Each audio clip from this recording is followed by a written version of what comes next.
Hello, everybody. My name is Aladdin, and today I am joined by the bearded mystic. Sorry, I always confuse with bearded skeptic. The bearded mystic. Uh, do you want to introduce yourself to the channel? Tell us who Uh, you are. yeah, well, thank you for inviting me here today.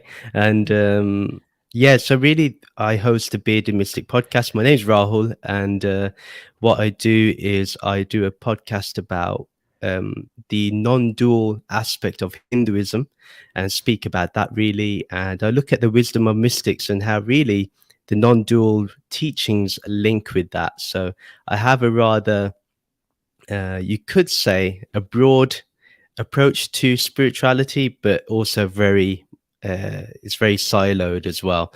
And in a way, I'm still a skeptic in many things too. So in a way, the name that you give is quite true as well. Yeah, it's too many K sounds in the name, so I always confuse skeptic and mystic for some reason. Well, Uh, they say a mystic is a real skeptic. To be honest, they don't really accept everything straight away, but they well, shouldn't do mystics have conclusions about things? on certain things. But I would say they're more open to evolving and changing according to the times and information that's presented. Okay. I am familiar with some of your work. I listened to a few of your podcast episodes, and I don't always retain as much as information as I'd like to. So Mhm. forgive me if don't pop quiz me or anything. But So, I've picked up on a little bit, especially the things that you had mentioned in the first two episodes. I've picked up on a little bit of that, but I am still curious to hear it from you. If you would tell me um, what do you define mysticism to be or spirituality? I know those are big questions, but yeah. yeah. I'll try and answer it in a more as concise as I can. For me, spirituality or even mysticism is more about your understanding of your true self and what you really are. And on top of that, you may use religion or spiritual practices to help you get there, but ultimately it's about your own way and your own definition towards what spirituality is. So, and you can't have a concrete answer with spirituality, unfortunately. A lot of people look for a solid answer on certain things, but I think for a true spiritual person, they need to be able to be open to criticism, be open to being questioned, and also they should also question their own knowledge and their own experiences about whether it's true or confirmation bias or anything like that really. So there's a lot that goes into spirituality. One can say that you can, like I do, I'm inspired by certain texts, but am I rigid on them and use them as doctrine? No, I don't see them in that way. So yeah, for me, spirituality in a very direct way is about understanding what you are and getting to terms with that and understanding it. And then uh, by you knowing what you are, you should know what other people are as as a true response to that. Is that what you call or what you refer to as the truth? Yes, I would say so. Yeah, that would be the truth.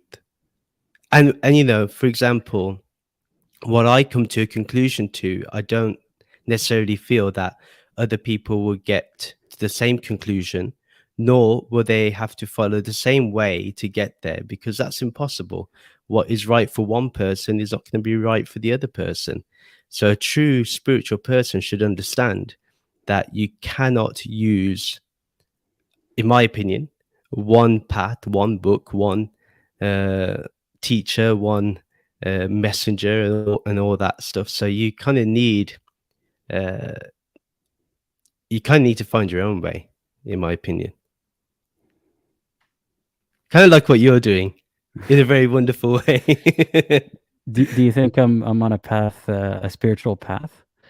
Yes, you can be an atheist or agnostic and have a spiritual path. Sam Harris, he's an he's known to be an atheist, but he has a spiritual path. He's into mindfulness and all that stuff. So, and he's trying to understand who he is and what he is and what consciousness is. So I think, yeah, well, if you have those questions, the bigger questions, I think you are on a spiritual path.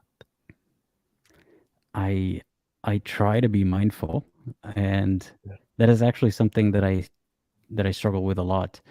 By mindfulness, do you mean just awareness of yourself and your senses and your thoughts, I suppose? Yes, in the beginning, for sure. It's about slowing down. Well, you got to first know I'm your still stuck on thoughts. the first steps to that, I guess. But we have to go through the first step, and it is the most important step that we shouldn't bypass, in my opinion. A lot of people just like to bypass it and go straight to awareness of the thought. And I think you should actually first address the thoughts that you have and the emotions, maybe the anxiety and depression that you have. So you may have to consult a therapist in response to that. So I believe there is a slower process to it rather than a quick 5-second, you get to know that you are aware of the thought and you are the awareness. It's hard to get to that point, in my opinion. You have to first address the thoughts that you have, the emotions you have, and go accordingly.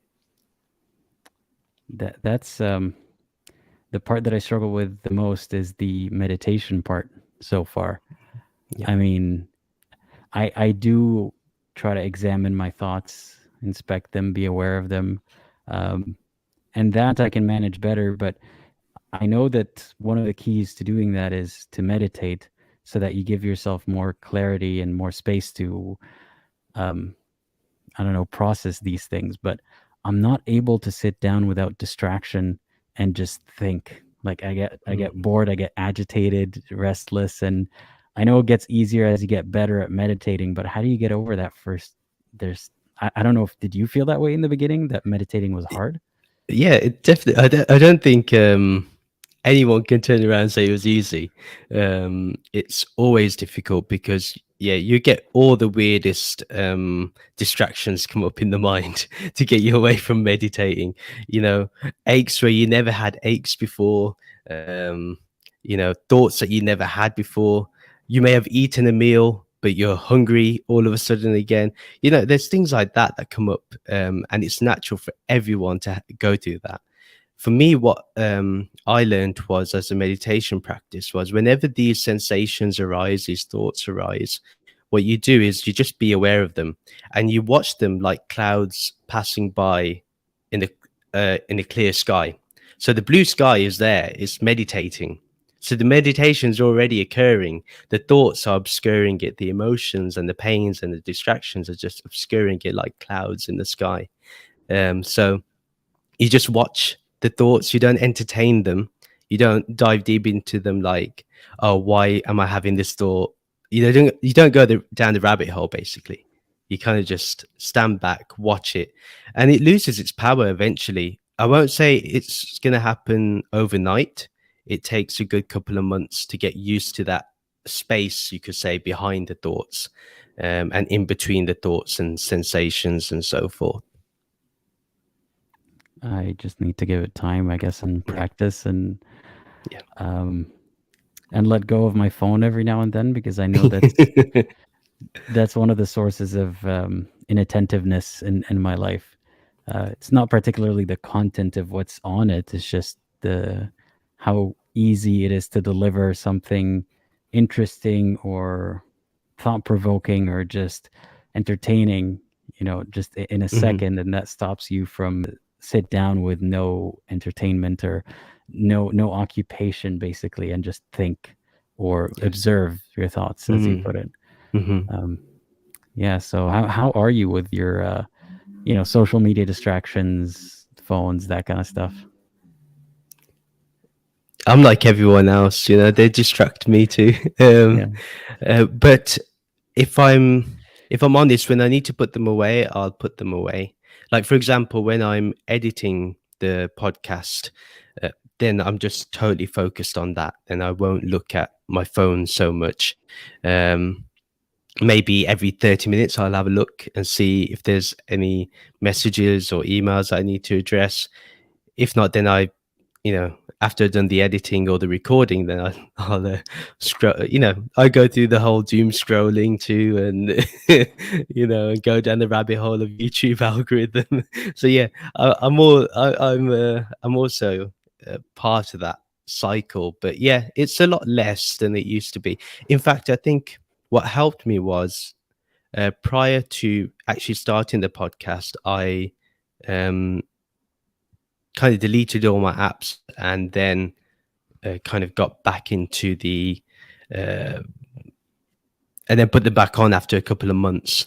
So I think that helped me, and that made me more comfortable with not looking at my phone so much. You So just quit cold turkey.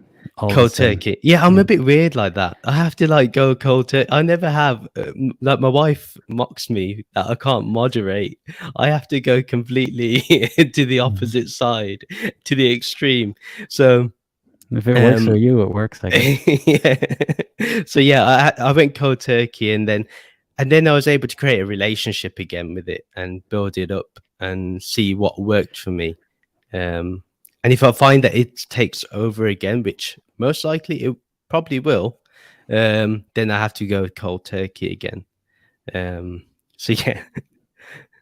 Yeah. By the way, sorry if my fogging up glasses are distracting. I just That's have right.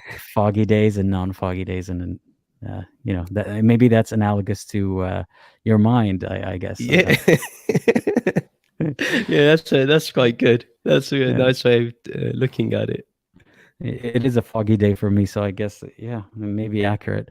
Well, it is for me. My allergies have played up today, so I think I don't know what it is. But yeah, it's been like I've had a bit of a brain fog all day.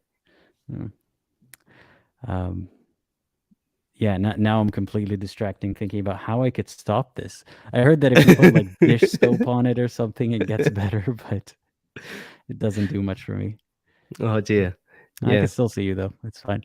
that's good. I mean, I can still see you through the fog. So it's all good. It's all Yeah. good.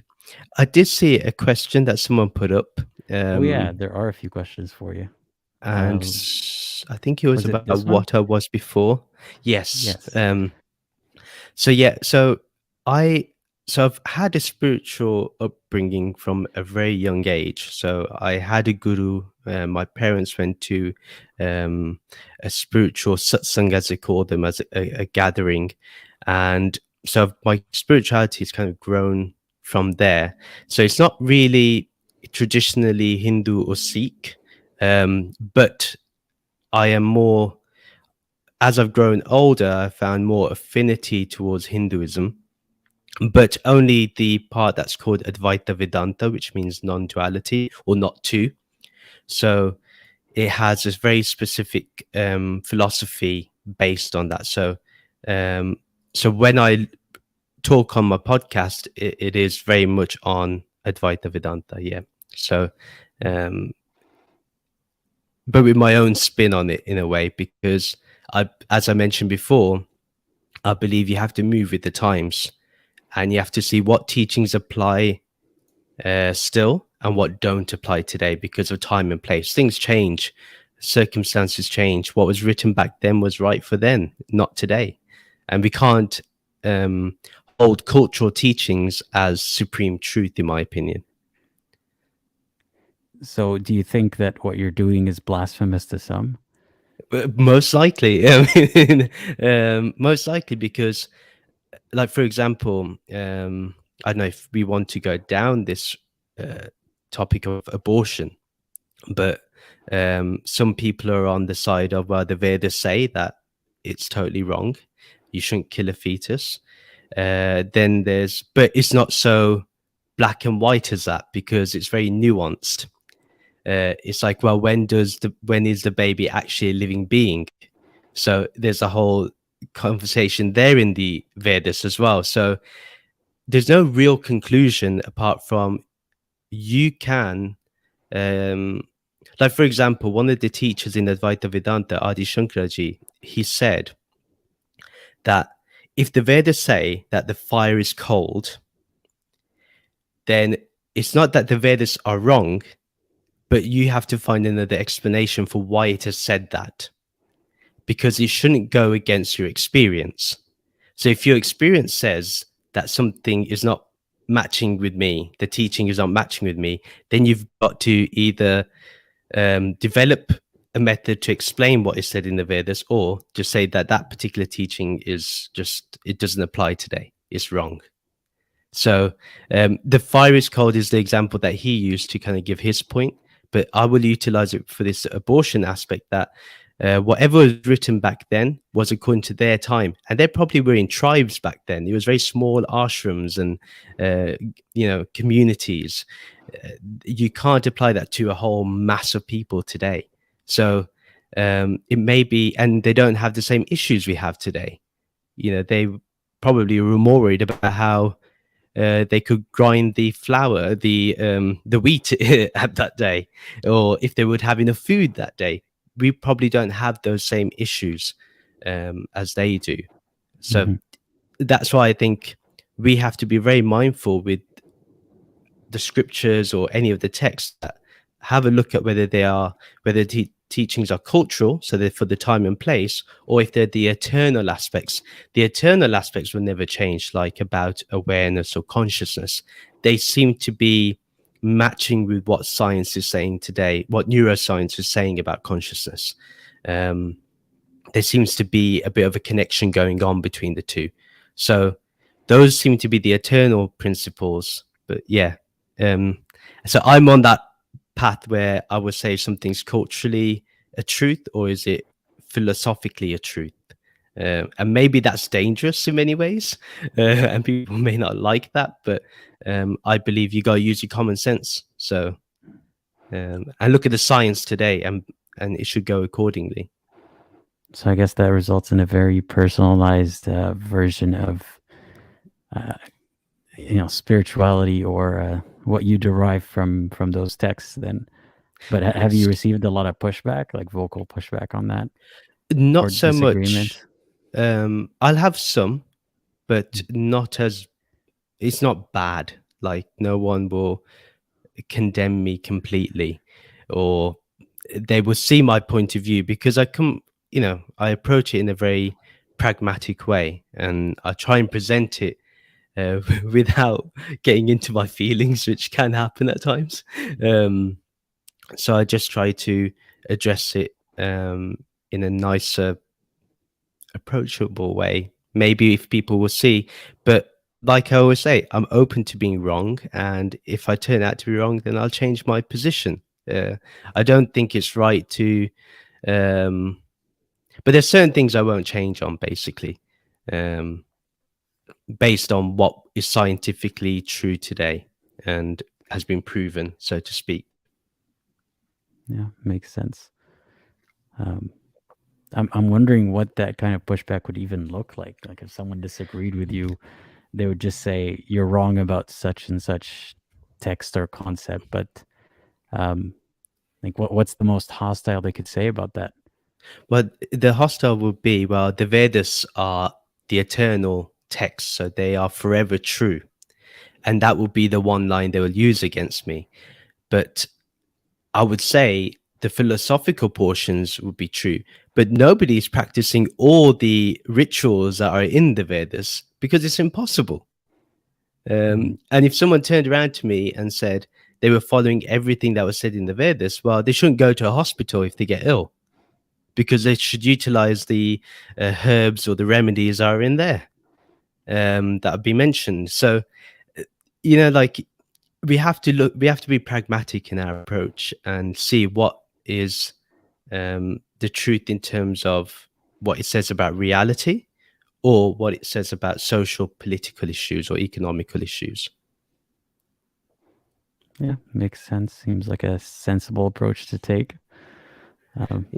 By the way, a comment from Robert says, I think you would love Secular Spirit if you haven't seen him already. I have seen him on your channel. Yeah, you are familiar with him, right? Yeah. I do need to see more of his stuff, though. So I definitely will. You should definitely check him out. He's really interesting to talk to as well, and the way that he interviews people, I really like it. Hmm. There are a lot of people who do interviews, but I like his style a lot. So yeah, definitely check him out. Yeah, definitely will do. Yeah. I got a comment, a super chat from Stop Scamming Man. Thanks for the super chat. He says, if you're thinking of making merch but don't want to feature yourself, how about your beloved cat? Yeah. In one of the previous streams, I believe it was also the same user who asked me about if I'm gonna have merch, and I had said that it's weird to come up with a design because I don't want it to be about me, you know? Hmm. Hmm. Like I'm just a figurehead in the channel. Like I don't want it to be around Aladdin. But yeah, it's a good idea that it would feature the cats, and that might be a thing. I don't I know. think so. I think you can do it. I've struggled with merch as well. I've got it on my Patreon, but Mhm. I've been thinking of the separate merch store, and I'm like, what do I put on there? Like, I don't want my picture. I'll just have the logo. But then I'm like, do I just put the logo on? And then is that enough? I mean, I always think about the value proposition, you know. Um, so yeah, it's a struggle for me. But I've dedicated this half the year to look into that and explore it a little. You mean like look into the options of how to make and sell the merch, or the ideas? Yeah, ideas and then selling them. So it'll probably be at the end of the year when I'll probably have anything out. Okay. Um, but yeah, but I think you should do it, man. Like it, I think you can come up with some interesting merch, especially with your cat. I mean, definitely. Yeah, my artist who's collaborating with me on the next video already has a few funny sketches that could be turned into merch. But it's always been, like, the idea didn't cross my mind before because I I didn't want all that headache, and I wasn't really looking for the monetary value out of it. But the Hmm. more that I put in effort into the channel, the more I realized this is work. This is a second job, Hmm. um, and soon to be my one job. But I am liking the idea. I have one idea. I suppose I'm not supposed to give it away, but here it is. It was a version of a verse where it talks about how the women need to cover up and so on.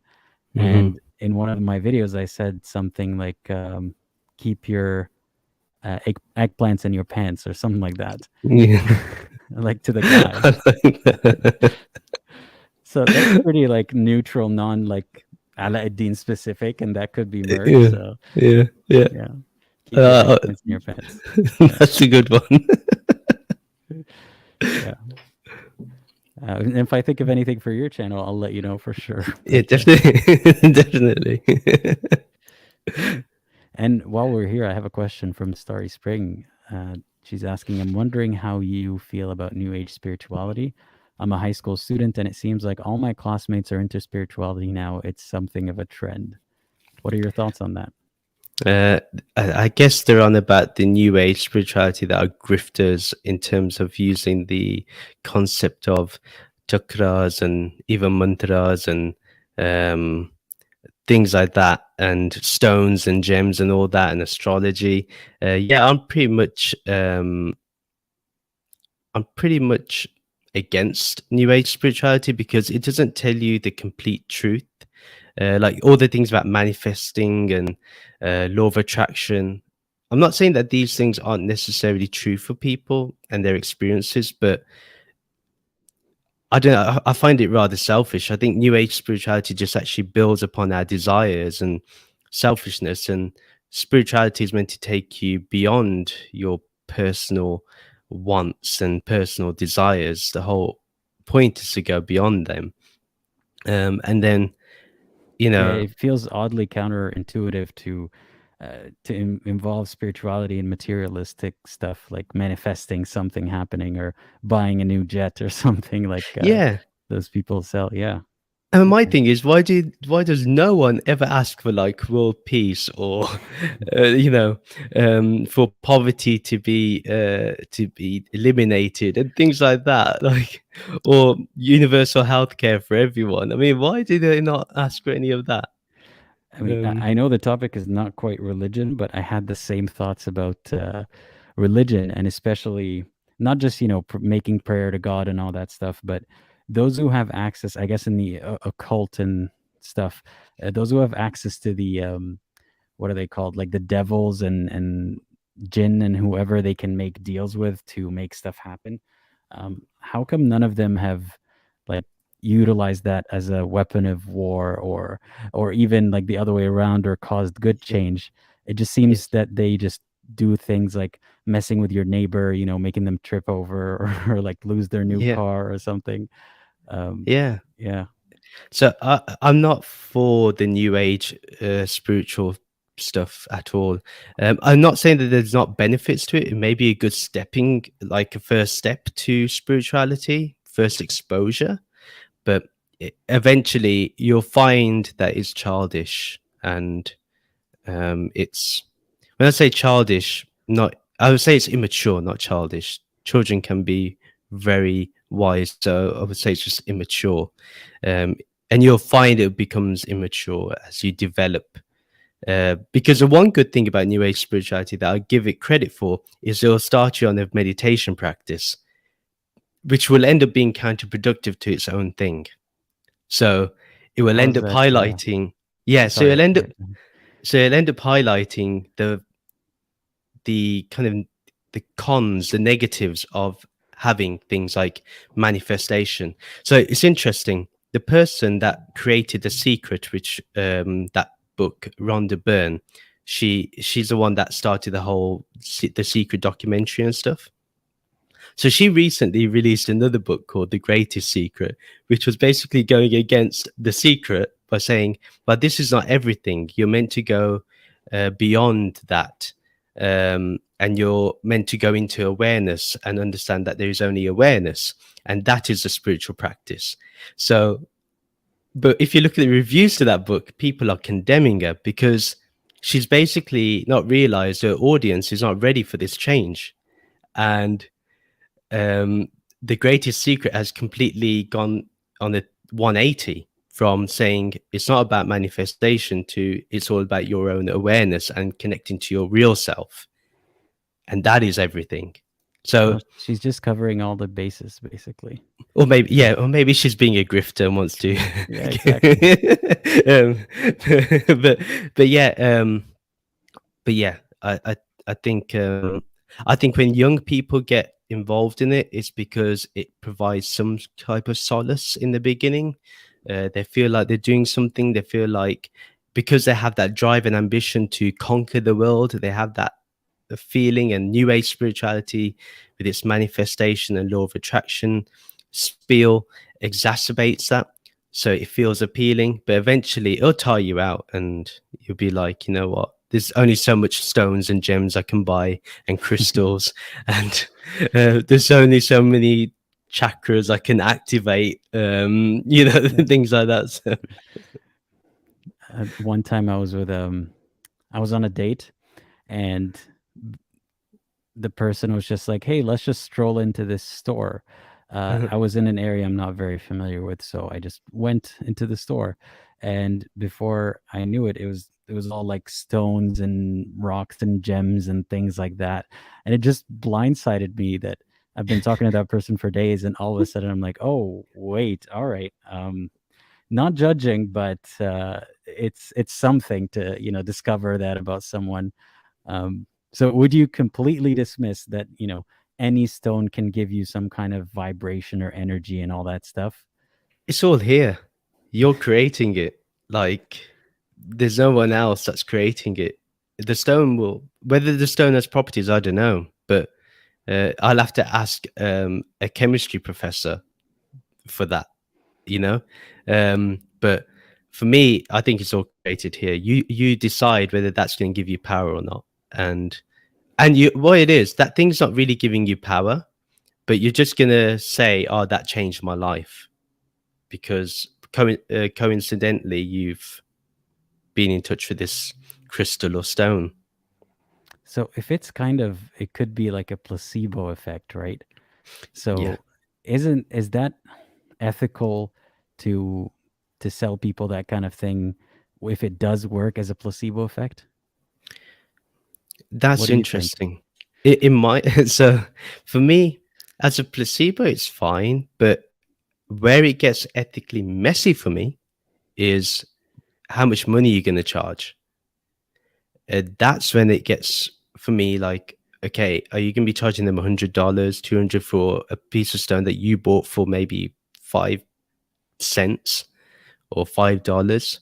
And then not only that, if you know that this is not really going to help someone and it's placebo, really you should be open about it and say, well, it's all within you and it's not really the stone, but you can use the stone as a concentrating thing, as a But form of that kind of concentration. negates the point, though, right? I mean, Yeah, even if you say that, that's still kind of it's still not saying the stone is just a stone.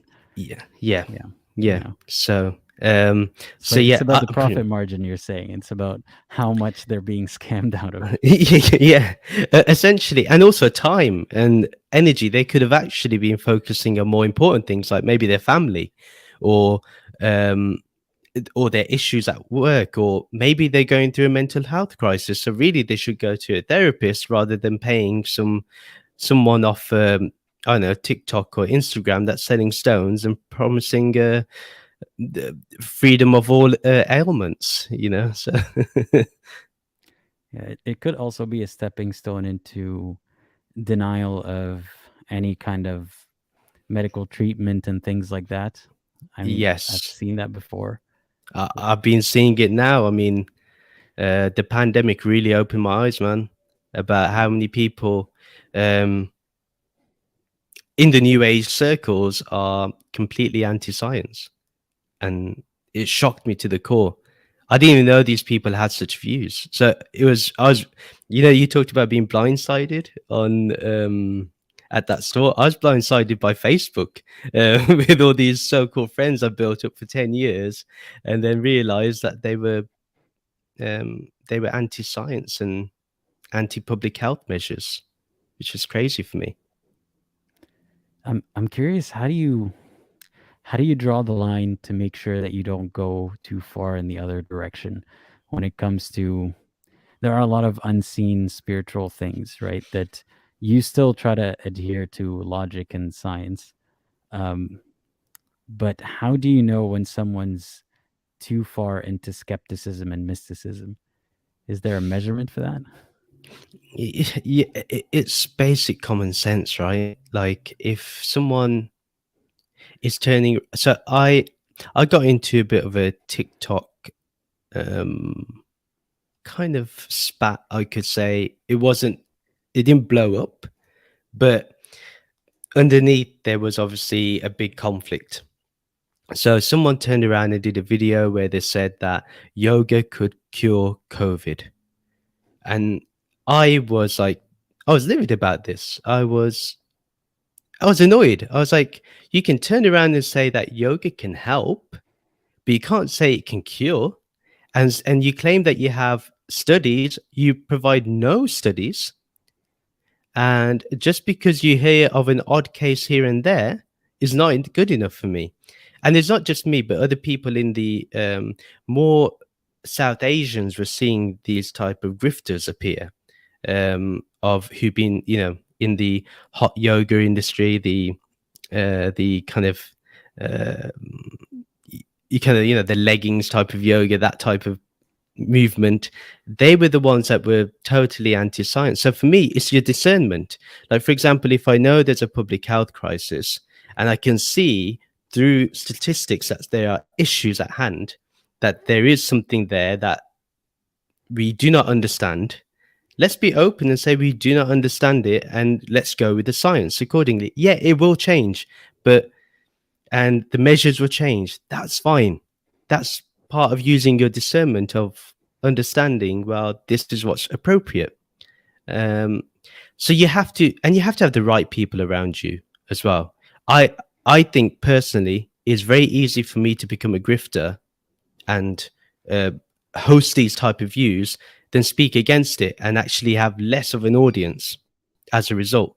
But I prefer that being, going against the grifters, because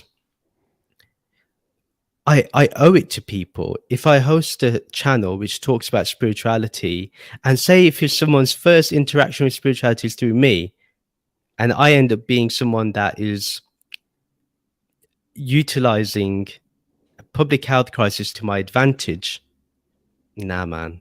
Like, and I'm making money from that, from other people, like not getting a safe and secure treatment. Nah, I can't do that. It's you got to have your own humanity. If your humanity is checked out, then you know there's a big issue. Well, And I think what if their humanity is not checked out, but they're genuinely deluded into thinking that they're right? Um, that makes it tricky because they don't see that they're doing something horribly wrong, and then it's on you to try to convince them, because otherwise they're just going to keep doing what they're doing. Have you, like, with that spat with that person, did you end up convincing them of something, or no. not really? They ended up unfriending me on TikTok and unfollowing me on Instagram. And Oh. I was like, okay, that's fine. That means that you want to not talk about it. Okay, but the thing is, my video is going to stay up where I do speak against you. And although I didn't mention this person by name, I wanted it to be more, I wanted to still respect the person, but say you can't say that this is Ayurveda or yoga. Because in yoga, there's the niyamas, there's the ethics that are required. One is honesty. One is, you just have to be honest with people. And if there's no honesty, then is it really yoga? So how would you define yoga then? Because I'm sure most of my audience and myself would be thinking about, the yoga pants type of yoga, or just like movements and a yoga mat and that kind of stuff. So what Yes. else are we missing from yoga? So with yoga, there are certain things called the niyamas and yamas, which are basically rules and ethics that are needed to be followed in your yoga practice. So the movements that you see where people are doing the physical stretches and stuff, that's actually a very small part of yoga. A very small part of yoga. The whole point of yoga is to get you to meditate, to get your body ready and your mind ready to meditate. That's the whole purpose of yoga. So yoga is meditation, not the other way around of doing exercise, like doing these stretches in the morning or evening, whenever, or in a sweltering hot room, wherever they do. Or now I see things like beer yoga and goat yoga. It's none of that stuff.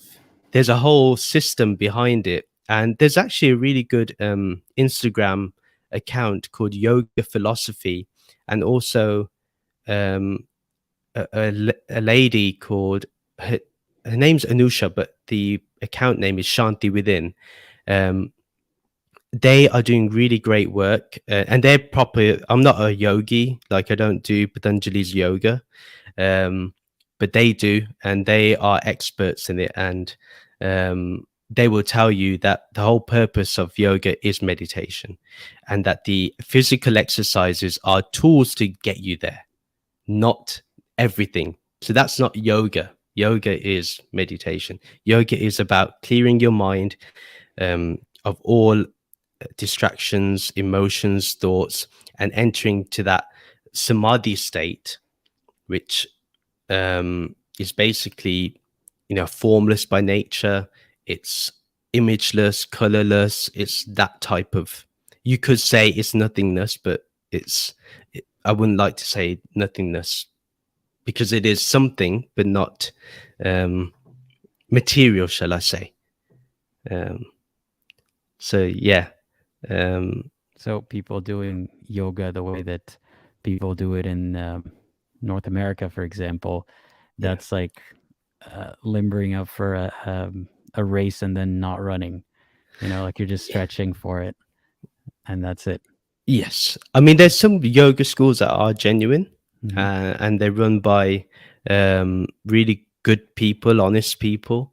But majority, I would say, are on the grifting side, and you will see that they are entertaining a particular political agenda, meaning geopolitical agenda, which is really weird, because you shouldn't have that in the yoga system of Patanjali. So so really weird Yeah. when we see this. How does Uh, politics play into it? Like, can you give an example?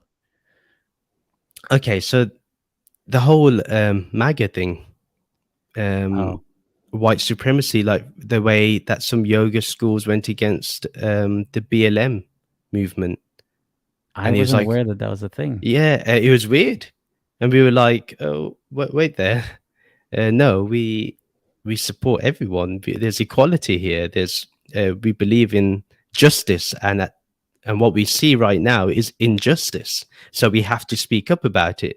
And so yeah, they were totally against some yoga schools. These are like they were against the BLM movement. They were against um, the whole COVID vaccine. Um, Things like that. And it was just really strange. It was really strange. I mean, could it have to do with the physical location of those yoga groups and, the kind of people all being associated with one community? Yes, yes. And the thing is, if your yoga studio is just doing the the physical stretching alone, they're not going to know about the meditation. And a lot of them never taught the meditation aspect.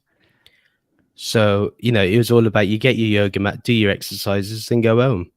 And that isn't what yoga is. That's just a part of it. At least 5-10 minutes should be meditation, where you just sit down or you lie down on your back and you're in stillness.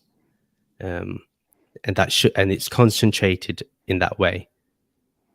That's my limited understanding, because I don't do yoga, but I just know about the school of yoga because I read the Yoga Sutras, the text, and then also listening to what other people had to say about the yoga philosophy and how it's linked to fighting for justice.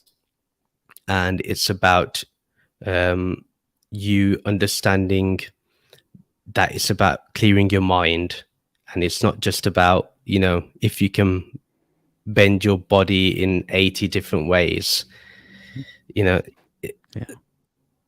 So yeah. Well, I've been trying to get into the stretching side of yoga, but I'll give that a try. You mentioned someone's channel, but I completely forgot already. Yeah, yoga philosophy is Yoga one. philosophy, okay. I can send it to you on Instagram. Yeah, I'll send Sure. you their Or drop link. it in the comments when we're done with the stream, and I'll Yeah. for everyone else to Yes. check it out. Yeah, I'll do Yeah. that for sure. For sure. Yeah. Would you actually smoke a shisha though? Like someone's asking, imagine actually enjoying a shisha with these two. I will never say never. Yeah, I mean, Okay. why not? Yeah. Is it something that you've tried before? I did once in when I lived in England, in Edgware Road, when I was at university. I went with a few of my friends, and we had some nice Lebanese food with shisha. So yeah. Of course, yeah, that makes sense. That's a typical pairing, I would say. Yeah. Yeah. No, even though I call my show Shisha with Aladdin, I don't actually smoke shisha that often. But yeah, substances are not good for you people. Like be mindful of what you put in your body. Yeah. Yeah. I agree. Yeah. It's just a name. but yeah. Yeah. It would be fun to actually have a meetup at some point and meet a lot of the people that I've spoken to on the channel and people who watch, but I don't think that's ever going to happen, but it's a nice idea. Yeah. Yeah, and I've been asking you a lot of questions, so I should probably let you ask some of the questions if you've got anything on your mind. Yeah. So what I wanted to know is like what was your view of Hinduism before, and did you know much about it before, or is it more about you learning it now as you go along with your channel and the content you create? So in the past, I still don't know that much about Hinduism, to be honest, but I know more than I used to before, which is again not that much. But before, it didn't even cross my mind much because all I knew about it was misconceptions about oh, like polytheism, cow worship. That's all Mhm. that I Mhm. knew of, because that's what I knew through my religion. Um, but and I didn't give it much thought. I wasn't one of those people who used to, sit and think about it, like how dare they worship this or that. Like I just didn't quite care, to be honest. And now I'm learning a little bit here and there when I see someone, correct someone else's misconception or something. Um, it's on the list of things that I'm interested in learning. But again, because I retain like 5 to 10% of anything I listen to, um, I'm slowly building up some information here and there. And I learned that, hey, you don't have to be, I suppose, you don't have to believe in God specifically to be a Yes. Hindu, right? Yeah. Yeah. Yeah. Absolutely. Yeah. You don't need to believe in God. I mean, even what I would reluctantly, when and I'm making it when, and this is when I make a huge concession when I use the word God. I would say it's not the Abrahamic God that I am talking about when I mention that name, God. Um, but yeah, you can be a complete atheist, you can be agnostic, and you can believe in something similar to the Abrahamic God, and still be a Hindu, which is really interesting. That's something I didn't know till maybe like a year ago or something.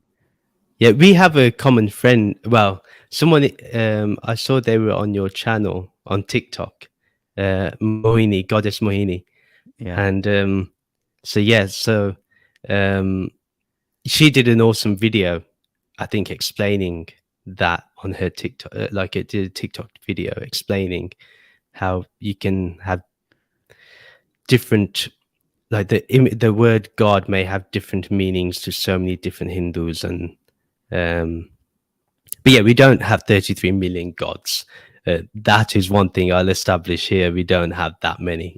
That's ridiculous as a claim that we've heard. So, what's your idea of God that you believe in? Um, so to put it bluntly, uh, the the highest that I would, if we had to call that God, um, is Brahman. And Brahman means ultimate reality or pure awareness and or pure consciousness. And Advaita Vedanta believes that there's only consciousness, there's only awareness. That's it. Everything is Consciousness, like everything's combined, or so basically, it's not even one thing. In a way, it's really weird. Like to explain it, it's like it's not one. Um, yet it's like it's so. Let me put it this way. Maybe this is a better way. So out of the one, so from the one, many appear. I would say the many is the appearance of the one, like a reflection, but it's not necessarily separate to the one. Um, Using one as God per se, as Brahman. And this Brahman is the technical word we use is nirgun, which means without attribute. So this nirgun, this Brahman, cannot have any attributes. So if you call it, if you say that it has a particular nature. So for example, we will say it's bliss, but bliss is just it's just that's the nature of Brahman, but it's not an attribute, because for us an attribute is something that is changing. So it'll have a form, while we believe bliss is uncreated. Happiness will be a form because it changes. You can go from happiness to sadness. So things like that. So I'm trying to. My mind works in more strict and rigid definitions, so I'm trying to understand. In my mind, that sounds like that word stands for God, which is a sort of a placeholder for everything. you could say everything, but the way to say the way I would term it to make it more easier is if you when you're meditating, you know, you have your thoughts and you have the sensations that go on, the aches, the pain, the, you know, things that go on when you're meditating. Now, what is it that is aware of all that happening? If That you would stay, be it's that'll be yeah, you, right? yeah. But so now, does that awareness change in any way? Like, for example, when you go in a few hours, when you go to eat, does that awareness change because you've eaten? Um, I don't know because my awareness can be present and then sometimes not present. Is that a change? That would be when your mind is aware, when your mind is reflecting upon the awareness. But that awareness that is watching doesn't seem to change. That's what we say in Advaita Vedanta. That's what we call Brahman, that ultimate reality. It's always in the background in the beginning. The sages or the rishis, they'll bring it to the forefront, but this background awareness is always there. So another way to say it is, for example, I don't know your age, but say um, when you were a 5-year old, when you were a 10-year old, when you were 15, 20, and so forth to whatever age you are now. If you look at all those changes that have happened in your years, what has been watching all those changes, and has that watcher changed at all? Has that observer or the presence that was watching it all, has that changed at all? As your body has changed, as your thoughts have changed, as your beliefs have changed, has Well, that? that invokes a very technical and pedantic question in me, which is, for me, it hasn't. But what if someone has lost their memory or has had a brain tumor and their personality has changed or something of the sort? Does that change Hmm. this observer? I would say the observer shouldn't change. The observer shouldn't change because that should be the same throughout whatever is going on. I understand your question. Um, and I'm actually more interested in that too. I have someone in mind that I want to question that too. It's Bernardo Castro, because he's a good philosopher on neuroscience and consciousness. So one day I want to ask him this question, that, like, say someone goes through Alzheimer's or dementia, does awareness disappear for that person? Does consciousness disappear for that person? So it's one thing I want to know too. Um, Oh, and more than just the case of it fading towards the end of life, it's if some change happens in the middle. yeah, yeah. I'm very curious about Like that because amnesia, right? Like someone gets in an accident. yeah, Um, you know, yeah, I'm very curious about that.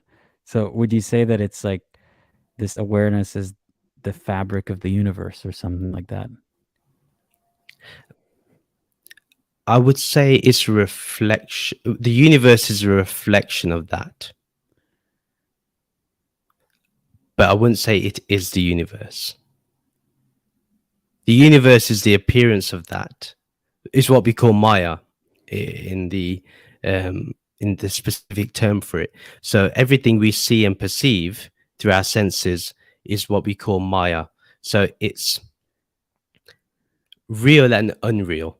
So real when I'm in the body and mind. So for example, if I get punched in the face, it's real because it's going to hurt me. But to the observer's not going to feel the pain. The body's going to feel the pain.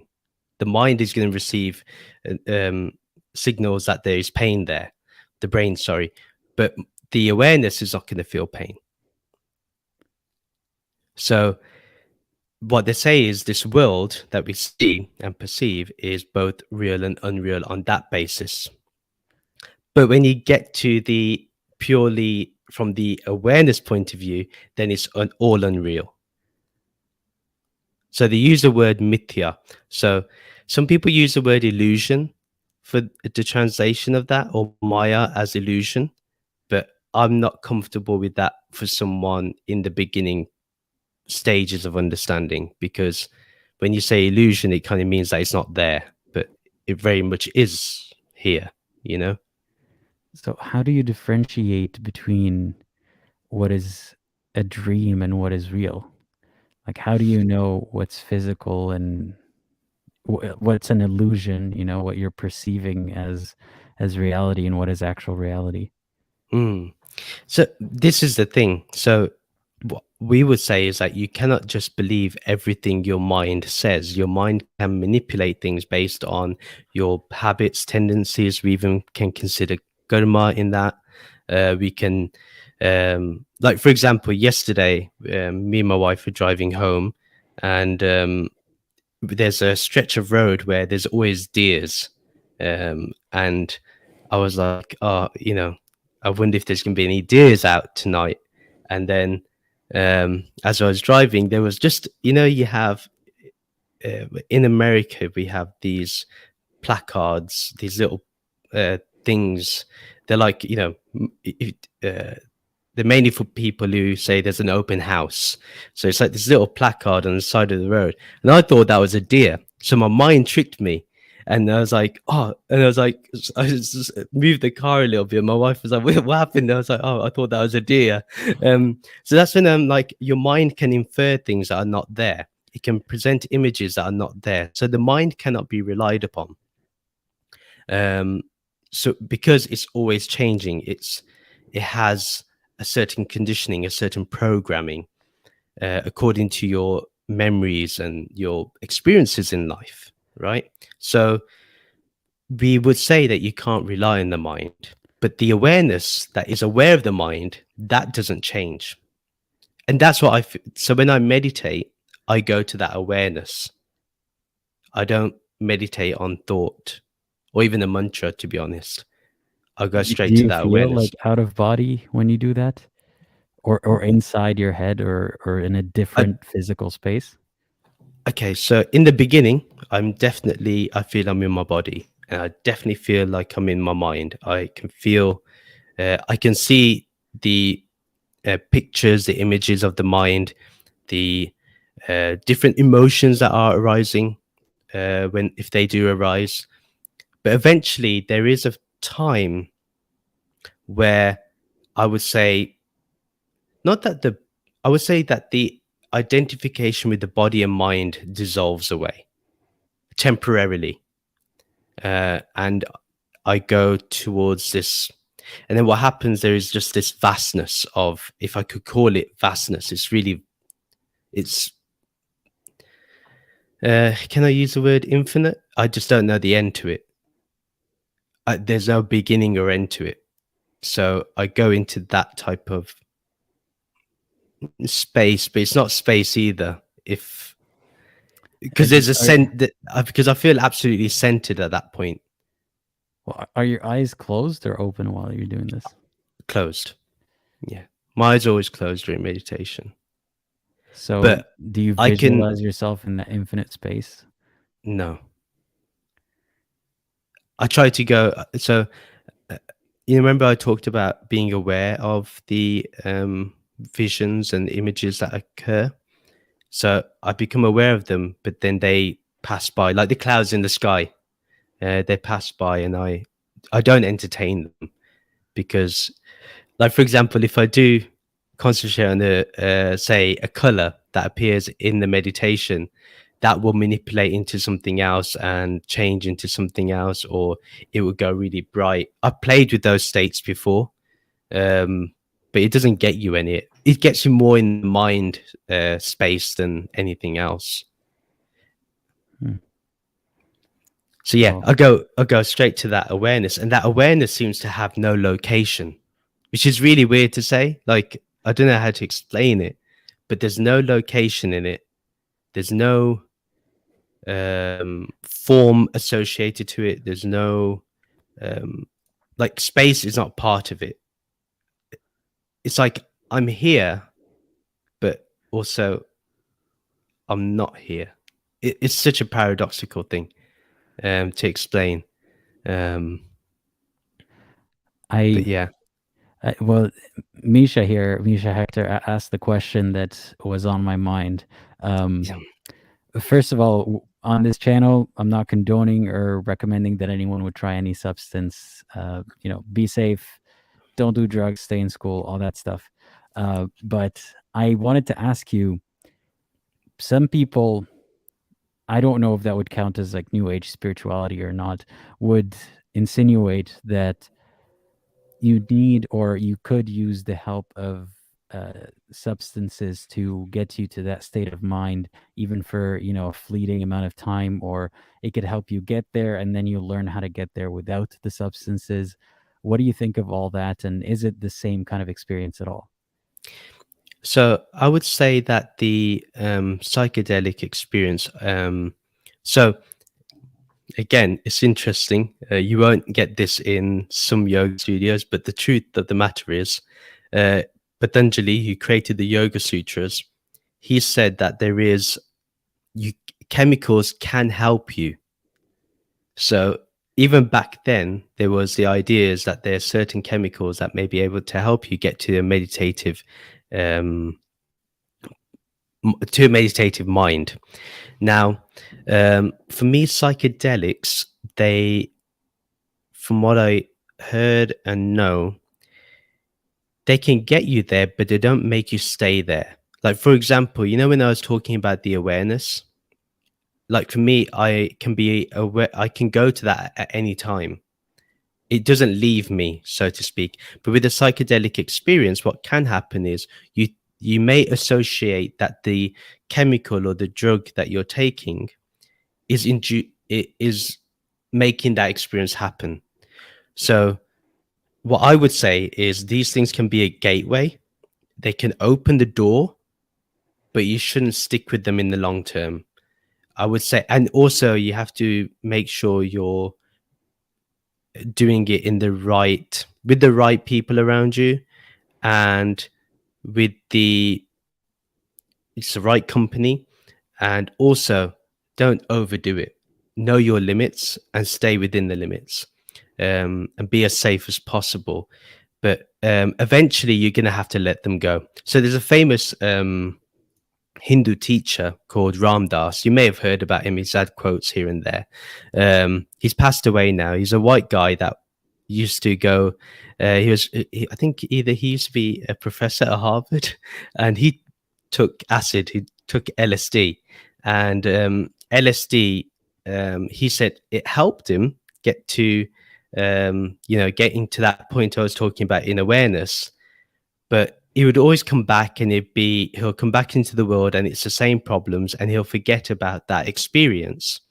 So eventually when he met his guru, his guru said, once he thought to himself, what would happen if my guru took an LSD tablet? Will he have the same experience as I do? So he asked his guru, would you mind taking a tablet? And the guru says, yeah, go ahead, bring it. And then the Ram Dass went to the car. He got, the famous packet of drugs. He then presented it to the guru, and the guru just put the whole packet, tipped it on his hand, and then ingested it. And Ram Dass was watching him to see, like, does he spit anything out? But he swallows it. And he's like, 1 hour passes by. He's like, oh man, this is going to be crazy. We better get an ambulance ready. This is not going to be good. He's taking like 3 or 4 at one time. And, but several hours pass and nothing actually happens to the guru. So he asks, Neem Karoli Baba is the name. He asks him, why didn't anything happen to you? Did you do some magic trick or something? And like, what did you do? Because, I've been watching you for several hours. You haven't got up. What is it? And he was like, this is what I want to tell you, is that what I'm experiencing, I don't need your drugs for. I just got the same experience. You need to let go of the drug now and go straight into practicing meditation and focusing on that. And that's when Ram Dass let go of LSD. And then, he became a teacher in his own right and was able to guide people without LSD. The skeptic in me does not believe that part of the story, because I feel like chemicals are chemicals, and they will affect your brain to some extent. I mean, but I understand the idea that they could get you to the same place, but arriving there, or more or less some kind of awareness, or being more in touch with that awareness. But it's obviously better to do it without this kind of Yeah. substance, and because it's more sustainable. It's not sustainable to keep doing it that way. Um, Yes. And also, sometimes you may open avenues of your mind which may be dangerous also in terms of mental health. I've heard of so many people that have had acid trips, or even people who go through meditation, forget about acid trips, who end up opening a door where it's, there's severe anxiety or PTSD that they need to have addressed. So I would always suggest those things with a grain of salt, that you must seek help whenever those situations arise. Don't think that our meditation is going to help me alone. You may need to seek therapy to deal with whatever trauma or anxiety or whatever is occurring. um, I'm now stuck thinking about an experience that I had, and I'm wondering if you felt anything similar under different circumstances, probably. Um, so through a series of events that I'm not going to get into, I am under the influence of a certain hallucinogenic, and Hmm. it was interesting how um, I was trying to document my thoughts as I went along, because I was Hmm. really curious about not just, the enjoyment of the experience, but how altered is my thinking? Hmm. Is there anything that I can retain from this? So that it's not just all lost to my memory fading away when I come back to. And what I remember the most, and also I noted the most, was what I think is called the ego death. Have you have you heard of that term? Have you experienced it Yeah. before? Yeah. Yeah. I'm aware of the term.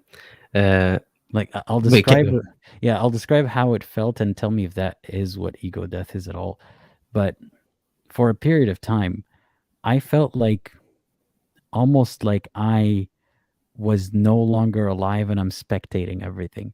Not physically as if I'm floating in the room, and I still have the same eyes, but I started thinking about how if I go outside and I look, I see a lot of people. And when in my regular state of mind, yes, I can think that each of those people has a life and their own, like they're all the main character in their life. And everything I'm going through and emotions and experiences, everyone in the world is having that own version of it. But in that moment, I truly felt that. It was almost like I did not exist anymore, and I was just looking at other people's lives and myself, and nobody in particular, but just the thought of almost as if I can hop into other people's um, not bodies, but almost as if I can hop into their lives and mm, imagine that I could be living this life instead. Um, not in a good or bad way. Just the idea is I no longer exist, or I don't see myself as me all the time. Is that what ego death is, and have you experienced anything like that? yeah. So when you talked about the spectator, that that experience where there was no, basically you had no identity. It was just a spectator. That's what I was referring to as that pure awareness. In the background. That's what I was talking about. So the only thing I would just say in regards to that, I wouldn't say that's the ego. I think ego death is probably not the precise word for it. I know it's commonly referred to as that, but what I would say is it's more of the absence of identification to the body and mind complex. I know it's a bit longer than ego death, but that's what I would say. It's more of a disassociation than anything else. Um, but what I would say, when you talked about, which is very interesting, that you could kind of enter the lives of others. So this awareness that I was talking about, that eventually is seen as a shared being. So you see that your being is actually shared everywhere, that everyone has that same awareness in them. They just probably don't know it because they're busy in their lives right now, and they probably don't know about these matters. So it's like But I plugged into the matrix, basically. yeah, kind of like that. You've Like like entered like the there's one big simulation that's running all of us, and I'm suddenly aware of it, or like I'm outside of my own character. I'm just in touch with the fabric of all of this. Is that what that I would means? say you're just in touch with the fabric of all of this. I wouldn't say it's a simulation. Mm. But I would, because that would also imply that something is in charge of this simulation. You know, there has to be a creator of this simulation of some kind, or even if you are the creator of the simulation, then the question would be, are other people the creator of their own simulation? And we can get into interesting questions and answers there. But in my opinion, it's just, yeah, you just see that it is. I like the word fabric. That's a really cool word. Yeah, you just see that this awareness that you have is the fabric of all existence, and we all are the same in this. There's no difference, there's no diversity in that fabric itself, in that awareness, only in that awareness. That's not saying that the appearances of that fabric, the reflections like of people is not there, or the diversity of people isn't there. It is. But actually, because you can see the awareness, you see the fabric, you can't be a racist, you can't be a homophobe, you can't be any of those things where you hate someone because they're different to you, because you see the sameness in everyone, and that's called the shared being, if that makes sense. And Um, I would say that's the real ego death, when that occurs. See, I don't think I have felt that, and I do feel that. I don't think it was because of that experience. Um, but that's part of what motivates me is like I'll bring it back to, I'll put myself in the spotlight for a second. When when I get a lot of hateful messages and sentiments from people, not just faceless trolls kind of thing, but actual Mhm, people, and I can tell this person, like, they genuinely can just drop hateful comment like this and just go on with their day. mhm, You're tempted to think, what a waste of a human being, what a horrible person that is. But I can't seem to hate them because I think that they're a person and they've arrived at that action or that conclusion or that thought because of so many factors.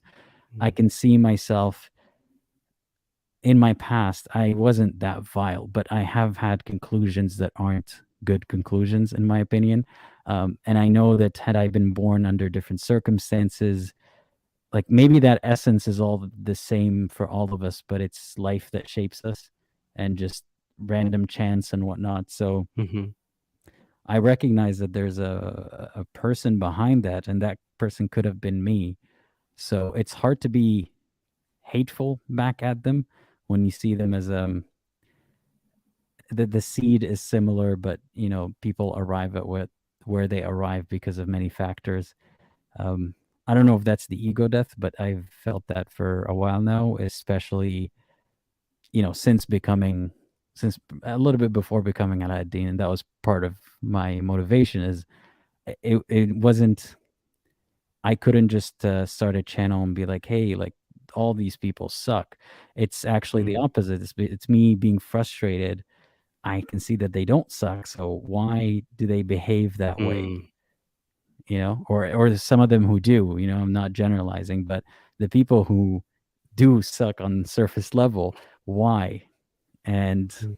yeah, anyway, is that ego death? I don't know. I don't know if I would. Well, but you're not hating anyone. You are actually seeing the root cause, and you can see the journey in a way. You can picture and visualize the journey that person's taken to get to where they are. And you have what I would say is compassion. And to be honest, where there is compassion, I would say there is probably, if there's going to be an ego, it's very, very small. Like it's not, it's going to be minuscule. It's not going to be an overwhelming power like it is for people. Um, So it's hard for me to like say whether you have had an ego death. You know your life more than I do, and you will know whether you've had the ego death or not. To be honest, um, I mean, but what does you're saying, anyone what like have an ego death and just the ego dies? Of course, it still comes back, right? yeah, you still have. So the interesting thing about Hinduism as well is that it doesn't say that you will be completely rid of the ego. What it says is that you have control over the ego. So, for example, and then the ego is defined simply as the identification of the body and mind. So, for example, it's ego when if someone shouts Rahul, uh, that's my ego is going to recognize that because I identify my body and mind as Rahul. If I turn around and say I am Brahman, and therefore if someone calls me Rahul and say, "Well, I've got no ego," um, it's it's not true. I need my ego for certain things. You may need your ego to help you when you're going through a tough time at work or in family life. You may need your ego to help you in that situation where you don't lose your sense of self and you don't go into the rabbit hole of thinking you're the one to be blamed or to be feeling guilty. Sometimes you need your personal identity to help you. So I would say ego death is not necessarily the death of the ego, but it's death of the control of the ego. So the ego will no longer control you. What I perceive for you is that, and for I would like to believe that I'm at this point where our heart is more in control, our being is more in control, um, and that's why we come from a place of love and compassion and understanding than hate, division, um, and all the rest of that that comes along with it, anger and all that. But you need those things, but they are a means to an end. You don't have to utilize them. I I wonder if it's an ego death at some point, or Nisa was saying could be because you're an empathetic person. How do you differentiate empathy from ego death? Like, can someone have a regular sized ego and still be very empathetic? I would find that very tough to believe, if I'm honest, because well, it depends if it. Well, yeah, if well, the ego can create a strong sense of arrogance and a strong sense of um, yeah, arrogance, and it can have anger and perpetuate individuality where there's complete separation. Um, but I think there is an aspect of us that does have a bit of empathy. Like even if it's towards your own tribe, like for example, you may. It's weird to say this, but like a racist will have empathy with another racist, right? I feel like They may not. someone who doesn't have empathy would be a psychopath, I suppose. Yeah, yeah, yeah. And I wouldn't know what it's like to be them because I just don't. I don't really know what it's like to be a psychopath. It's There's, by hard the to way, imagine. there's a channel. I forgot what it's called, but it's a channel where the host interviews disabled children.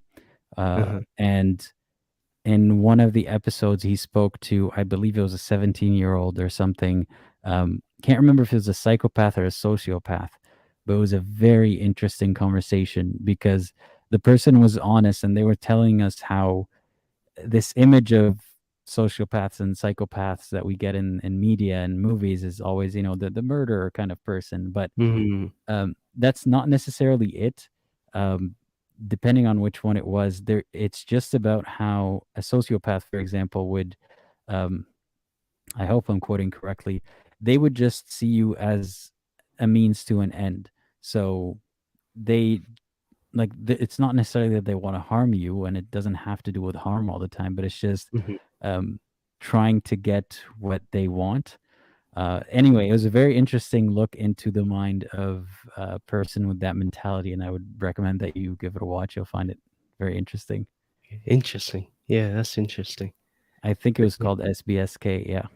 SBSK. Okay. I'll take a look at that for sure. Yeah. But yeah, I would say, but for you, because you've gone through that work of self-analysis, your probably previous empathy before that has probably helped. But yeah, I would say that if you've noticed a considerable difference after that self-inquiry that you did, that may be then there may be a transcendence of ego, for sure. I do wonder. I have a hard time believing that I could ever get to that state of mind for even 10 seconds sustainably or anything like that while I'm not under the influence of anything. But I wonder if I'll get there someday. Yeah. You will for sure, because I can say it can happen. It will happen, and it does happen. It's just you just need the conviction that it will, and just ride the wave, see where it takes you when you meditate and stuff. Well, believe it or not, I forget to meditate. So. Like, for example, a lot of people see meditation as really serious. I see it as just good fun. And it changes my way of conducting meditation, because I don't see it as a serious and somber thing. And I see it more of oh yeah, I'm going to be exploring, consciousness, my own awareness. I'm looking forward to that. I wonder what am I going to have the same experience today or not? Am I going to have a shitty meditation, or am I going to have a really good one? Like, I see it as more fun than like a serious, somber, sit like a statue type of thing. Although I am sitting like a statue when I do it, but like, do as I say, not as I do, kind of thing. Yeah, but I've put your beliefs and ideas under a microscope, and I feel like I have not been interrogated as hard. So feel free to ask me anything that's on your mind. So so my biggest question is, and I've felt this when you've analyzed other people and their content, how have you maintained that calmness? Because so I've watched a few videos where people debate you, or they or someone comes up in the "what do you believe," and they may be quite a bit aggressive. How do you maintain your composure? Thing is, funny enough, sometimes I don't usually listen to these conversations again, but a couple of them that I had with big name TikTokers, I was curious what actually went on, because I was just involved in the conversation, and I wasn't paying attention to it the same way that an observer would, right? It's different when you're in it. So anyway, I would watch again and I would think, man, I could have been calmer there. But I would get the opposite. People would tell me, oh, you're pretty calm for what it was. And I don't know. I think I'm just, so my mind wanders a lot all the time. So to keep it focused for hours at a time when I'm listening to the other person, being engaged, I have to make an effort to listen to everything that they're saying, take it in, and without even having the time to process it, because they're still talking, right? Especially in that kind of setting, they're still talking. So it's taking all my energy and a bit of like note taking and whatnot. And I guess I'm separating the the ego part of it from what's actually going on, like what's being said. Sorry. So if if the tone is aggressive, obviously it's not something I don't notice. I notice that. It's just that I realize it's not about me. This is I'm literally a faceless person. I could be anyone in the same role and it would be the same reaction. If anything, my personality or my words are not causing this aggressiveness. They're if anything, I'm kind of holding it back. It could have been so much worse. If I participate in their tone, it's going to be worse. So I'm just separating them from their ideas and me from their ideas and their tone, and I'm just dealing with it that way. So I guess in that sense, I'm too busy. My mind is too busy to be offended and angry and stuff. But obviously, there's still a bit of ego there, and it's happened in very rare occasions that I would have a snarky comment back, but I try to hold back. It would make for very entertaining watching, to be honest. But yeah, I also don't want people to like.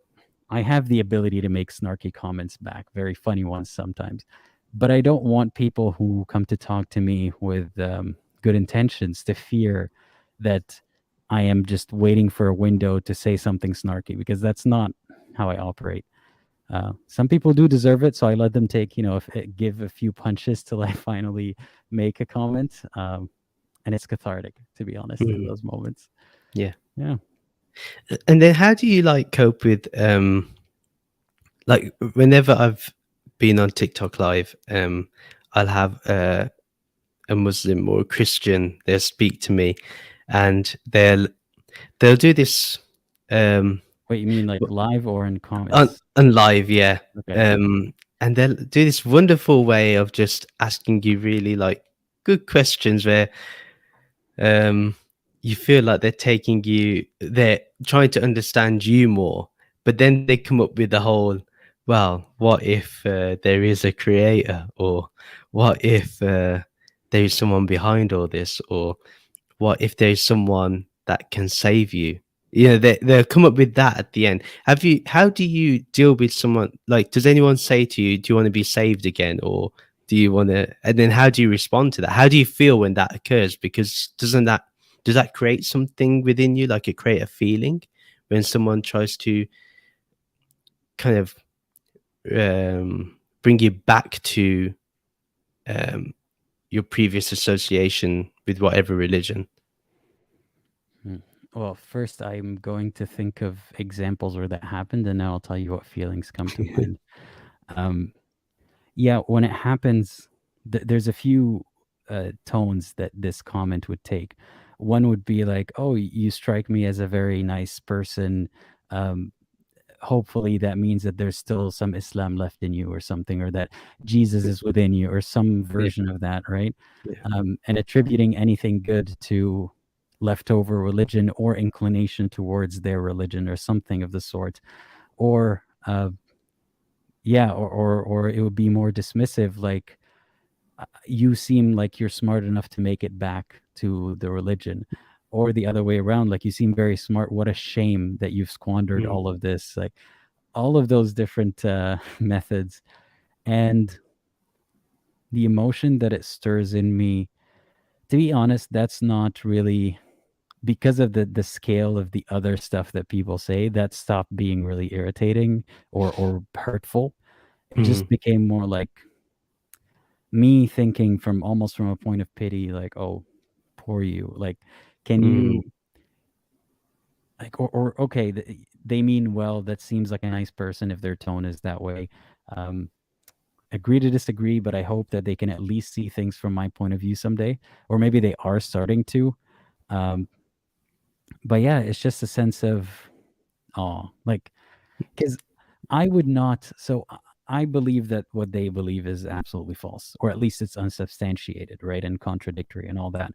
But I would not tell somebody like that, like, even if they're a skeptic person, even if they have, good points that they're making, I wouldn't tell them, you'll be out of Islam soon, right? Or you're gonna, like, Jesus is gonna be in your history soon, or something like that, because it's not going to achieve anything. It's not going to make them more likely to think that way. I'm not forcing them to think my way.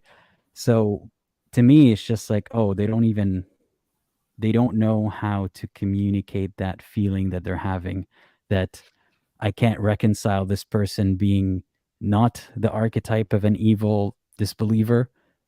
So I'm going to say that I hope that they're saved, because I can't think of a reality where this person will go to hell even though they seem nice, I just hope for I hope they get the space to think about these things and be more mindful of what they're saying, and um yeah, and maybe they'll come up with a different thought rather than a different thing to say. Interesting. So, so what's your view on the whole God thing? So Are you a complete atheist like Richard Dawkins, or are you just what is your thought pattern when it comes to, or what's your thoughts behind God? I think that the concept of a god is a man-made concept. The concept of a deity with a personality and demands and threats and promises and needs that might sometimes be disguised as not needs. Like in Islam, they say God doesn't need you to worship; you do it for you, or it's for your own good, so that God doesn't torture you and so on. But it is still a need. It feels like all of this stuff has not only never been proven, it's all echoed in different variants and different religions, and they all have different personalities. All that is man made, in my opinion, or at least has never been proven to not be man made. So I'm going to dismiss it as man made. But I do not know why is it that, at least in the observable universe, humans are the only ones that can speak and think and communicate this way and create the way that we do. um, it's baffling to me. Think of the amount of car tires that exist in this entire earth, all of these rearranged atoms. We did that as humans. It makes you feel special, like there must have been something behind humans. Like, how did we just pop out of nowhere? And all these initial thoughts that usually lead people to, therefore my religion is true. But for me, they don't lead anywhere, because they're good, they're amazing things to wonder about. And I still wonder, what is the source of all this? Is there a source? Could there be that this is just replicated in other places in the universe that we don't observe? Are we in our own bubble, and outside of the observable universe is other observable universes? I don't know any of that. um, and I hope that in the future our telescopes and our looks, into the outside would give us some hints. But I am making peace with the likely fact that I'll never know. I'll just die never knowing, just like everyone else in the universe has died never knowing, unless they think that they know, but in truth, they don't actually know. So that's it. It's a position of I don't know, but the idea of, like, when I say this, when I give you this non-answer of an answer, which is I don't know, the religious mind, or at least coming from an Abrahamic background, would say, well, why aren't you spending every day trying to find out, in case God does exist? Mm, But that is dismissed from my mind completely, because I'm telling you, all my wondering has nothing to do with the concept of a God that will send you to heaven or hell. Um, and if I'm operating by this like basic presumption that these religions seem to uphold, which is God is fair, then I am pretty sure I am trying to live life as morally as I can, and I'm not going to hell because I didn't find and guess and recognize and, self excuse me, self-flagellate or worship in the way that this God would want me to. So mm. I'm not concerned about that. And that's basically my answer. Yeah. Well, I think that was a very comprehensive and interesting answer, and I agree with you because so even in the Vedas is very interesting when there's a whole hymn of the creation. So and it ends with the fact of, well, maybe he created everything, or maybe he didn't, or maybe he doesn't know. And it just opens this door to us to interpret that you don't really need a creator. You don't need to know the answer.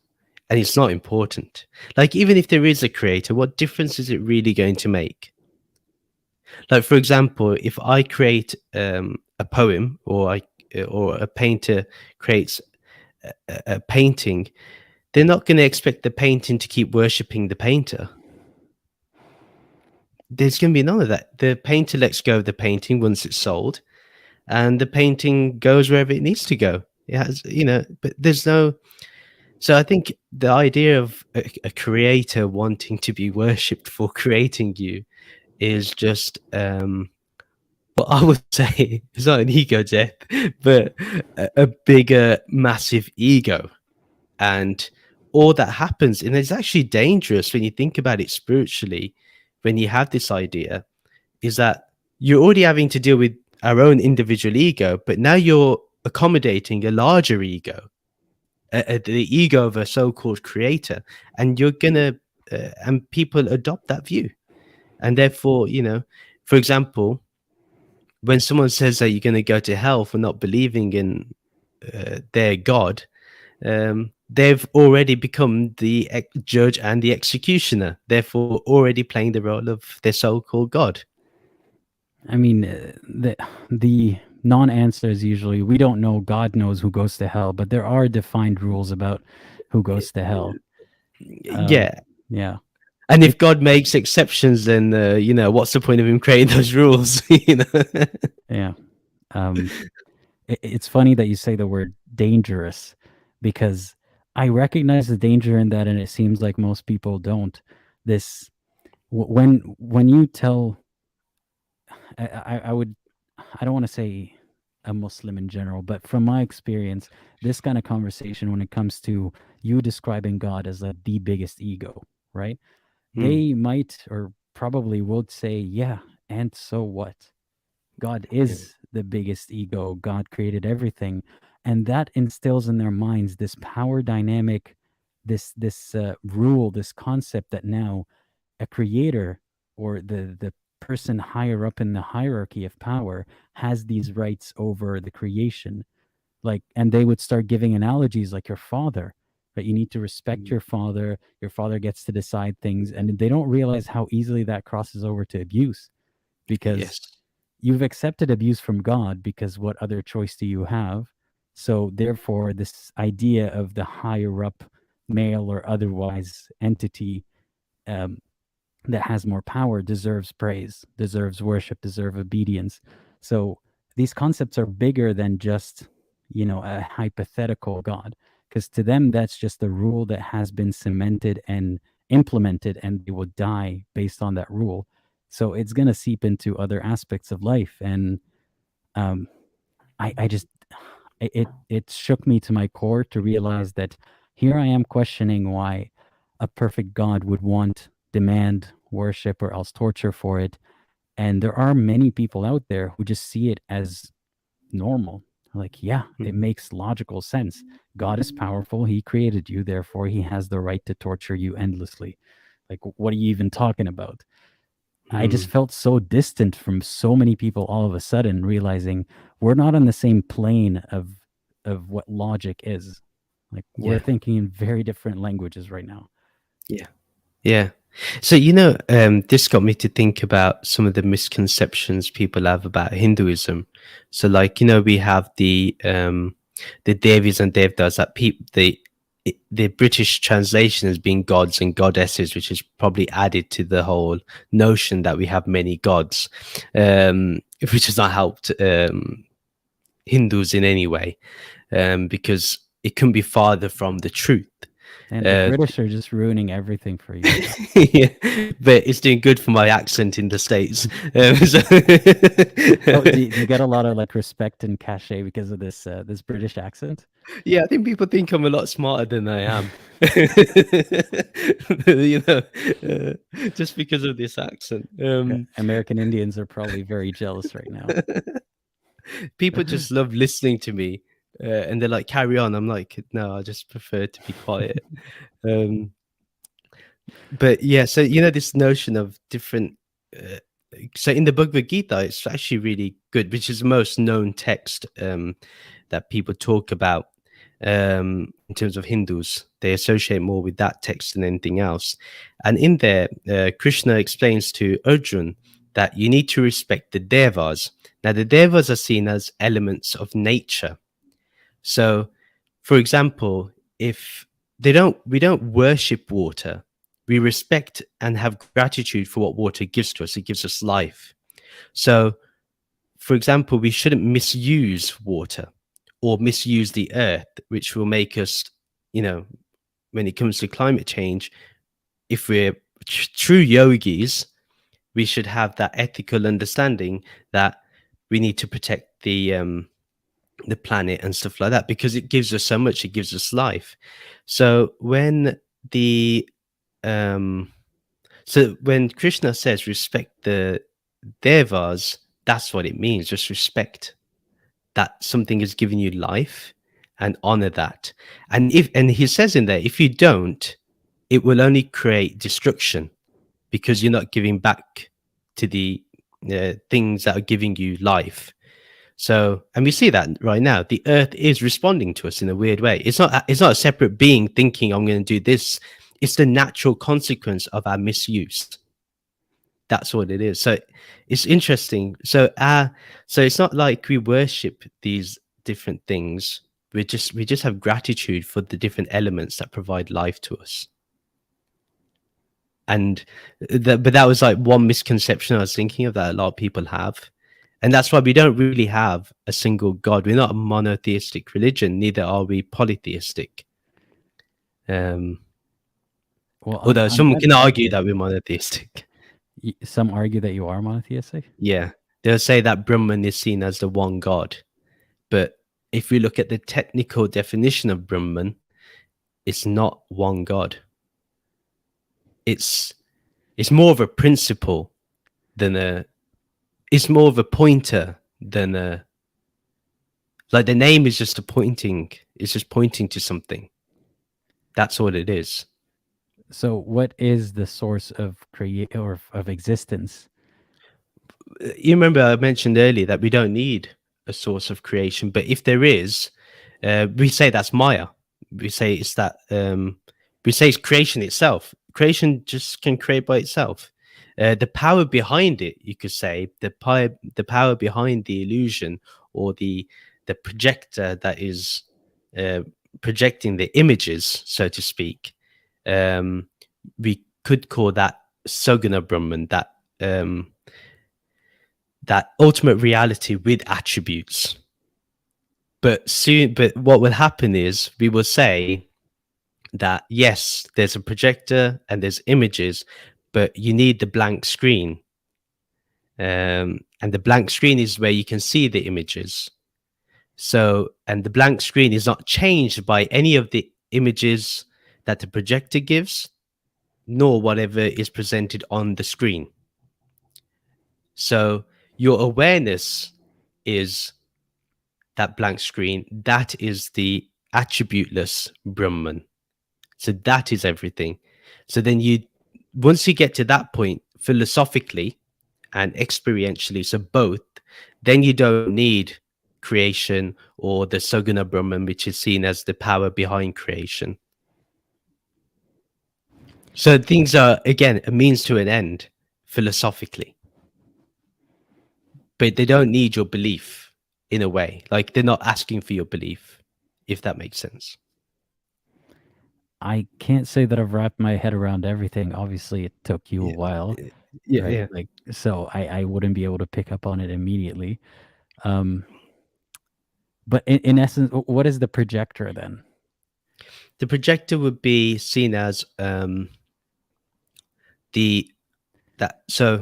so we use nirgun as the term for the attributeless. So that is the awareness. Saguna Brahman, Saguna means with attributes. That would be the projector. So it's just, I wouldn't like to call it a being, because then I'm making it kind of separate to who you are, but it's essentially yourself. It is you. It's not separate to you either. Remember I talked about the shared being, which is why this is so complex, because in essence it's really simple, but it's so complex to kind of, even for me sometimes it's challenging, but basically the Saguna Brahman is the power behind the whole creation, or or is infused within creation and is the power behind it. But that thing is not wanting your worship, is what I'm trying to make clear, is that Yeah. it doesn't need your worship. You can worship if you want, but it's not asking you for it. It's not demanding it. It's not bothered by it, you know? It doesn't strike me as a given, as a conclusion that the creator demands worship or that necessitates worship. That never made sense to me. I mean, if there is a creator that somehow demonstrated, which is a question I might have for you, how would that happen? But if there is a creator that sufficiently demonstrated to you, at least, that it does exist and it did make you and all of this and your consciousness, and it demanded worship and it demanded rules that may not make sense to you, may be contradictory. It may be a flawed religion, but you know that it is at least coming from a real entity. What would you do in that situation? A good question, man. I don't really know what response I would give at the time that would happen. But like right now, like for example, if say there was a day of judgment and say I found out there is a creator, I would probably judge the creator more than anything. I'd say you created all this mess, and if you're going to judge me on my decisions that I made, well, you're ultimately the one that created me, so, and created everything else. So you should go to hell, not me. So I would see it differently. I probably would challenge that if you have these flaws, you cannot judge me for them because you created the flawed laws. So why are you judging me? I'm only doing what those laws dictate for me to do. So Well, ultimately, I cannot be responsible in that I sense. I do get your point of view, but I'm But if gonna it was directly with that one God, with that one thing, but yeah. yeah. Well, I will allow me to regress to my believing state for a moment. Mhm. A believer would say, "Look, this is your arrogance showing in that situation, and that is why you deserve to be tortured because this is exactly what God predicted: is that you're going to be arrogant about it." What would you say to that? I would say, well, yeah, I mean that's a good answer, but I would probably be like, again, whether it's arrogance speaking, I'm speaking my truth. That's the reality of the situation. If the laws are flawed, one may say it's arrogance, but to be honest, I'm going to stick to what I say, and that shouldn't be put in torture or anything like that. That's personally what I think. I would stick to my point. I would not deviate from that because at the end of the day, the creator created a flawed creation and cannot judge me on a flawed creation or judge Okay. anyone for that sense. So I've obviously had a chance to think about it for longer than you have about that particular scenario. It's not a predicament a Hindu faces so much. No, or gets thrown in their face often. Yeah, yeah. But I have had, well, half a conversation with that God in a couple of dreams growing up. And I was under the impression that that kind of dream would be a message from God. Like there was no back and forth. It was just me listening, basically being talked to. And based on my beliefs at the time, and same with the prophet, like I dreamt of seeing the prophet there. And based on the Islamic belief, or at least, don't quote me on this and say, but such sect doesn't believe so. But at least in the Sunni belief, if you see the prophet, that's actually the prophet. Like if you see him in your dream, that's actually the prophet coming to your dream. Unless if it's something bad, then that was the devil masquerading as the prophet. It's a whatever. Let's Okay. just presume that that was God and the prophet and so on. And so in that situation in the past, it was basically God telling me, this could be your day of judgment right now. Like this is you and a bunch of other people. This could be your day of judgment, but I'm giving you a second chance to go back to earth and think it through. And that was in a phase of my life when I wasn't, an ex-Muslim. I wasn't committing sin right and left or whatever, religious idea of sin is. So I didn't have that much to fear. That was just me based off of all the fear tactics that are in Islam that are designed to, or at least that they do have the effect of making you question yourself at every move. This idea that even if you are a good believer, at any moment your fate could change and you'd go to hell, or you don't know that you're going to heaven. Don't feel too secure. There's even a saying, sometimes they say it as they're calling for prayer, they would say, pray each prayer or pray this prayer as if it's your last. Like there's this fear factor that you might meet God, be ready with the biggest amount of like good deeds ever. Anyway, so that situation I've thought of, which is, say God, okay, if that happens in the afterlife is different than if it happens now. If it happened now that God demonstrated itself to me and said, you know what, Islam is true. Forget all these like contradictions and stuff. They're bigger than you, but it is true. Am I going to worship? Yes, because I now believe to the fullest extent of my sanity, I suppose, that it is real, and if I don't do it, I'll go to hell. But also, I don't know if that's effective, because God knows my intention is not like the respect or love or admiration of Him.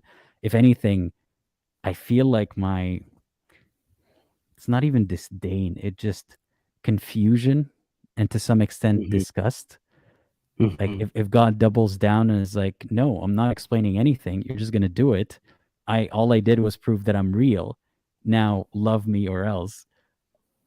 I don't know if I'll do it or like go through the motions or not, because the end result is the same. God knows my intentions are, I don't want to be tortured in hell, but because I'm confused by you and because you created me as a person who wants to understand, my conclusion is that there's something malicious going on, or that I don't trust you. Like, why would I trust you? How could I love you if I see that it's it's very sadistic what you're doing? So I feel like I'd be doomed in that situation. But if I'm in this life, I might just, maybe I'll keep appearances. Like I'll do the things that I'm told to do and then see what happens in the afterlife. But I'm not going to throw away my whole life just in case a contradictory religion turns out to be true. But if it happens in the afterlife, I don't think, like, I still get accused of arrogance when I give this answer, but I don't think it's arrogant of me to say, I wouldn't even have to say anything because God knows everything that's on your mind. But basically, I'd be thinking, okay, I wouldn't have done anything any other way, because what led me here is my thinking and my questioning and my honest attempts to find the answers to what you left me, to the breadcrumbs that you left. So I don't quite regret anything because I couldn't have done it any other way, honestly, Can you now explain to me what the hell this is all about? Like, sure, I'll go to hell. Like, sure, I'm doing it your way, but tell me the answer. What am I missing? What did I miss that got me here? That's what I'd be most curious about. And in a sense, many would see that as arrogance, because they'd say, how dare you want to understand how God made everything work? And I'm like, I mean, he's putting me through this whole experience. The least he owes me is an explanation. Yeah, exactly. Yeah. But yeah, I don't know. I think the tough thing is, I think why I struggle with that is because in the Bhagavad Gita, it's made very clear, and in Advaita Vedanta, that basically what you described to me as a god is this creator would be demanding something. So for me, that means that this being changes. So by definition, in Vedanta, he would be considered, that would be considered unreal because it changes. So we would say, I would automatically say, well, can you be God? Because you're changing. Like you're favoring one person and you don't favor another person. Like there's this, you're changing according to a situation that can't be, it's not that changeless that we define as the supreme. So I would probably think it's a lesser being pretending to be the supreme.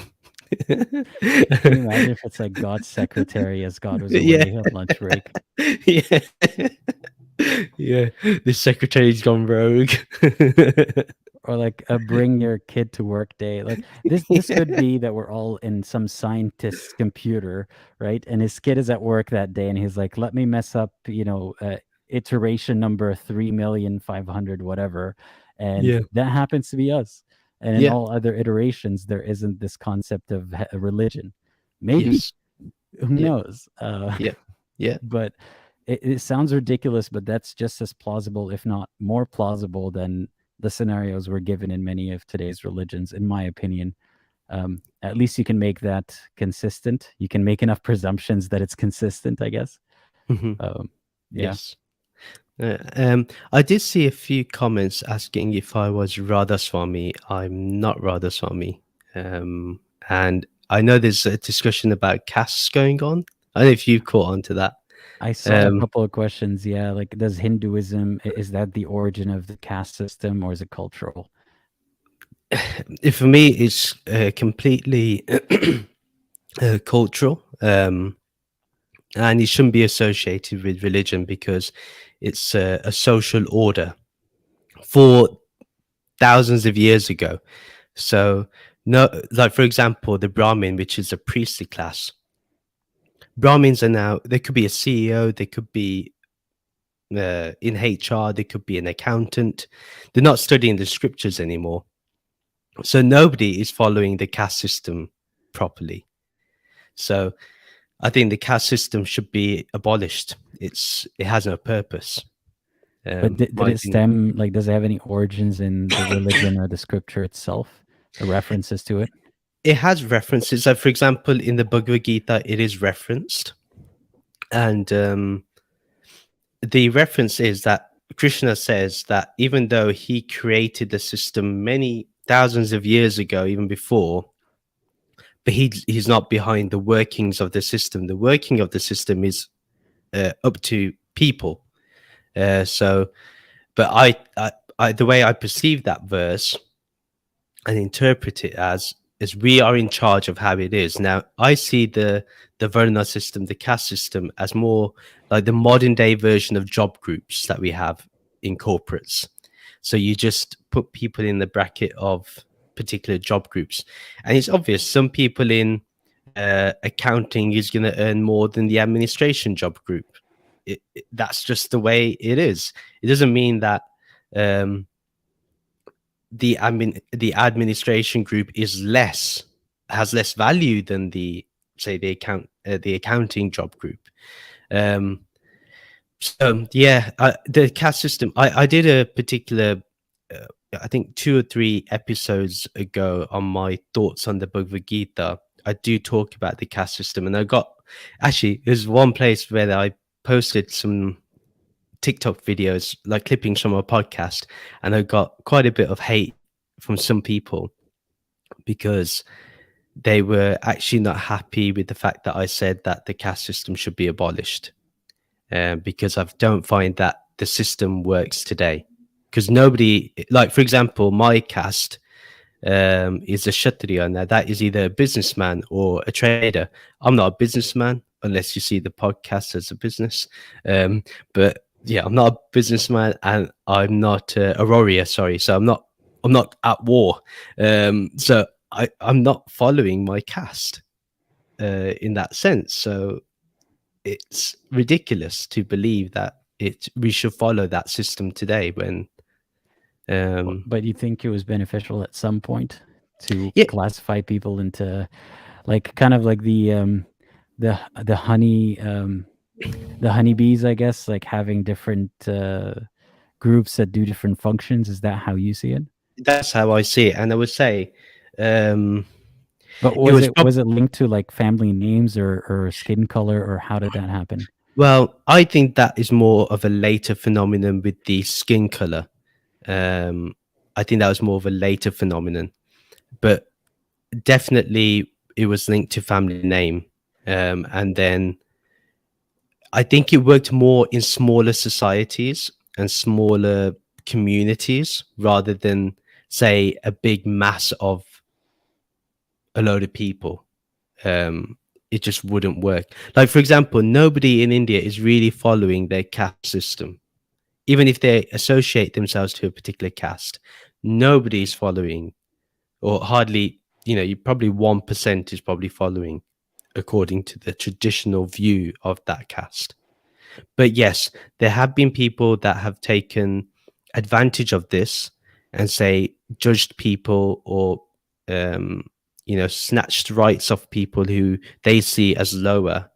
And I'm not going to say there hasn't been that, there has been, and that's why I say it should be gone from the Hindu thought, because it has no value today. It shouldn't have been associated with religion in the first place. Well, It should have. how do you like take it out? Well, first of all, it's already done and is Yeah. continuing to do damage, uh, and will continue to do so. How do you advocate for your point of view that it should be taken out while also, messing with a sacred text? How is that possible?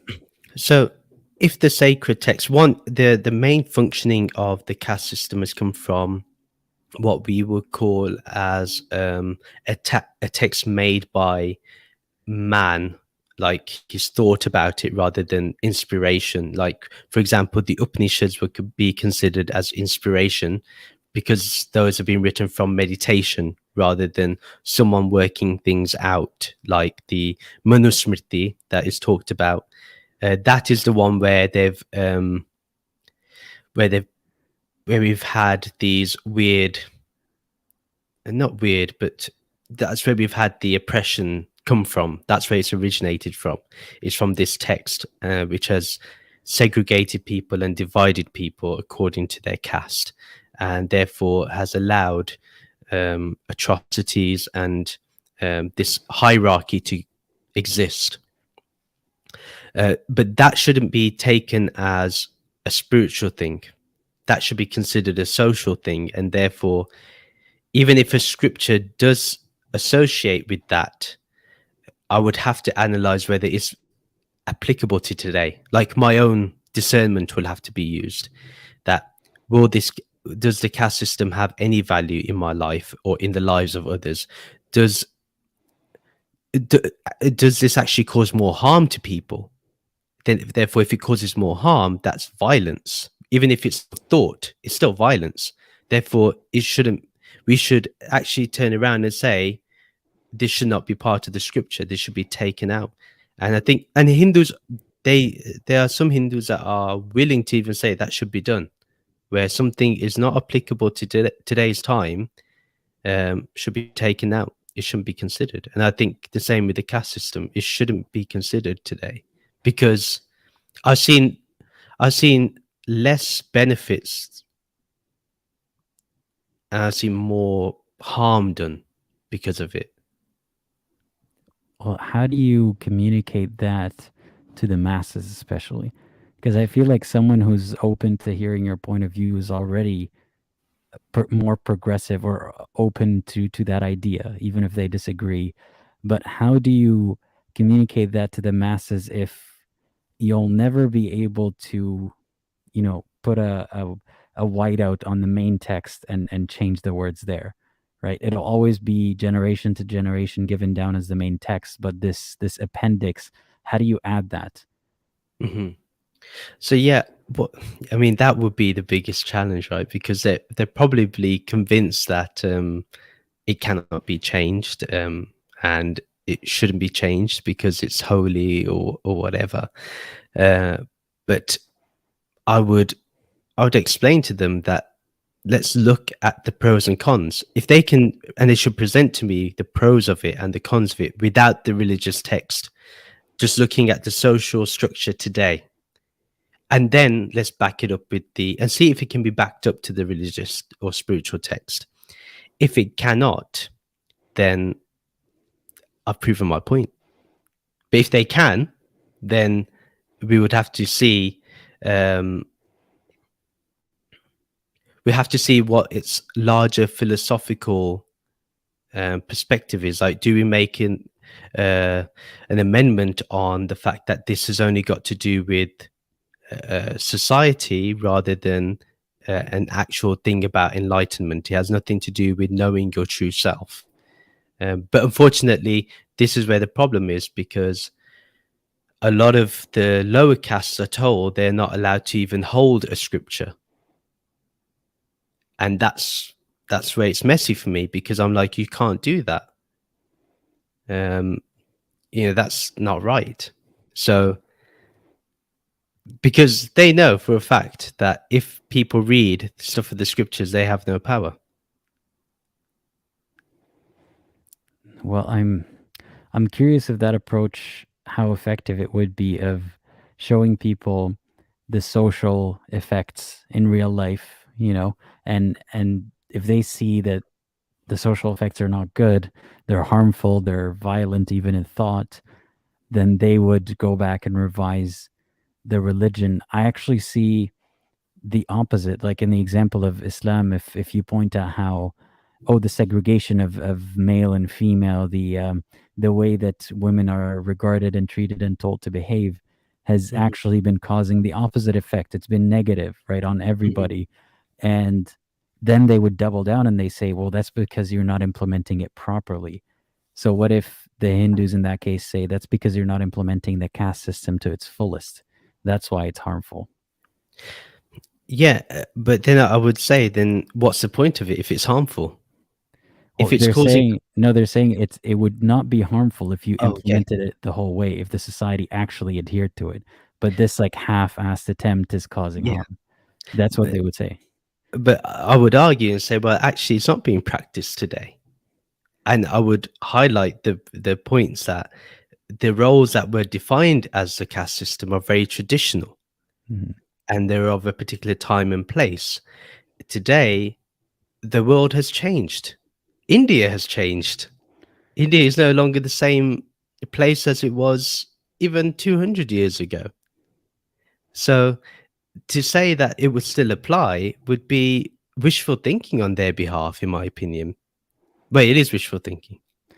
Well, which caste would a computer engineer belong to?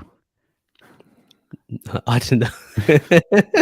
See, that's it. That's where it's tough, right? Yeah. Like, I was thinking of myself, I'm in HR, so I was like, where would I be? So it's, and there's no, like, because the traditional roles are, the Brahmin is the priest, the Kshatriya is either the warrior or the businessman, or business person. The other two, one is the, I forgot the names of them. That's how much I dislike them. One is about, I think, farming and agriculture, and the other one is like, that does the job of like cleaning the roads and stuff like that. The menial jobs. That sounds like a very like those alpha bros Yeah. mentality. You got your priest bro, you got the businessman, and you got like Yeah. everybody else down there, and farmers and stuff. Yeah. Okay. Yeah. And that was probably the only jobs they had back then. Yeah. And it made sense. But today it doesn't make any sense, because I can tell you for sure that I've seen people who comment on my TikTok that say they are Brahmin. They have a business. So have they actually demoted themselves to the lower caste? Yeah, I they're mean, sticking there's to... not as much money in priesthood, I guess. Yeah, probably. Well, they should be. I mean, in India, it's very profitable. Is it? All right, I forgot. Yeah. But it depends. It depends what type. But yeah, Yeah. I do know that someone's talking about a particular Upanishad verse, and I have one person did talk about it on my TikTok, and they've misinterpreted the verse completely. So yeah, it's...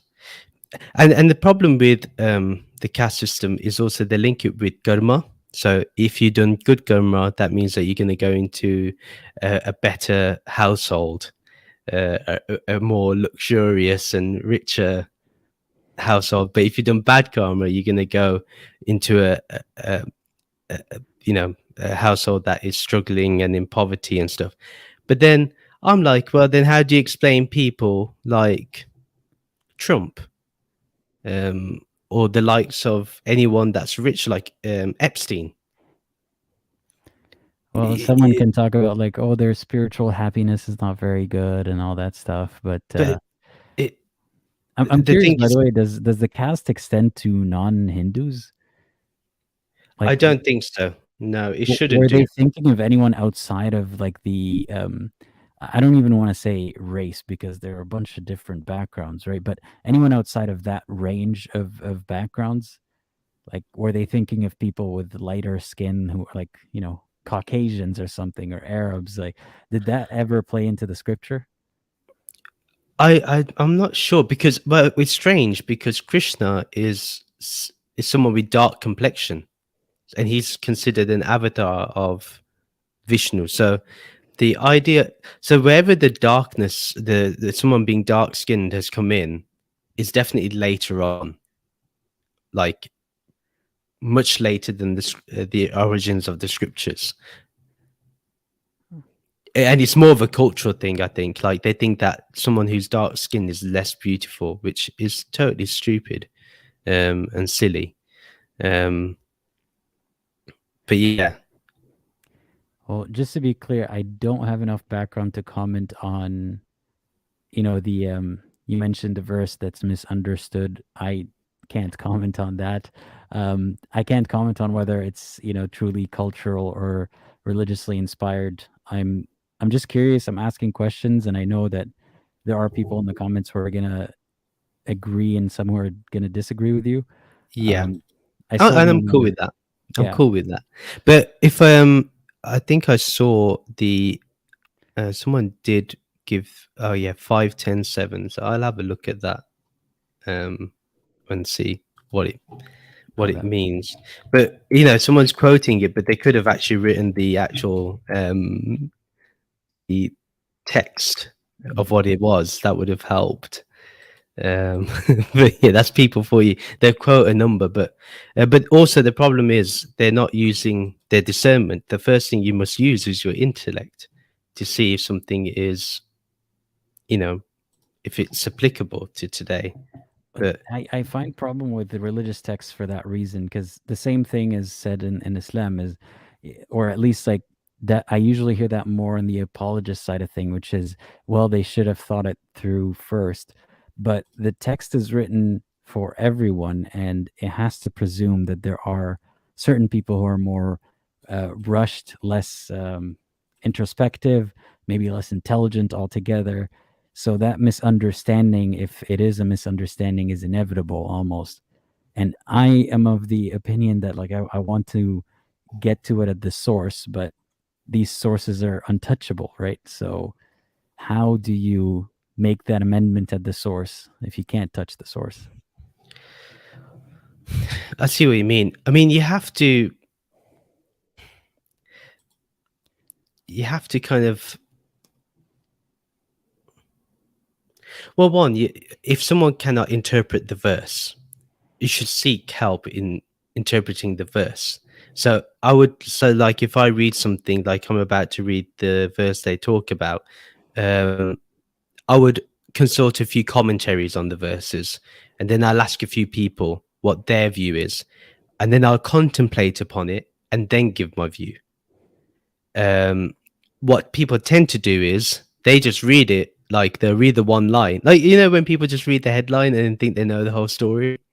They forget the nuance in the article, but they just quote the headline everywhere. Like, for example, so yeah, so like they just read the headline and that's it without thinking about it. So my thing is, if you're going to quote a scripture and say this is what it's saying, you got to first ensure that you've studied it properly and understood it. Like when I do my thoughts on the Bhagavad Gita, I look at so many commentaries, then I think about it, then I think about my own understanding, and then I just say whatever I must say on the podcast. So Well, that's be because you're a person who, deliberates on these things. And I'm wondering if, what if you get commentary that affirms the what you would consider the misunderstanding, or the more like face value kind of definition that would seem obvious based on the headline of the article, basically. Does that happen, or does that not happen? Yeah, I mean, it does happen. A lot of people do that. They don't deliberate. I know they've probably heard someone and their interpretation, but they've not looked into, well, does that person have one, preconceived notions? Maybe they come from a place where they need that control, and therefore, like for example, if it's about the caste system, they want to be in control of people. Two, the person's experience. Maybe they've had experiences where they feel that it's enhanced their knowledge, that it proves their point.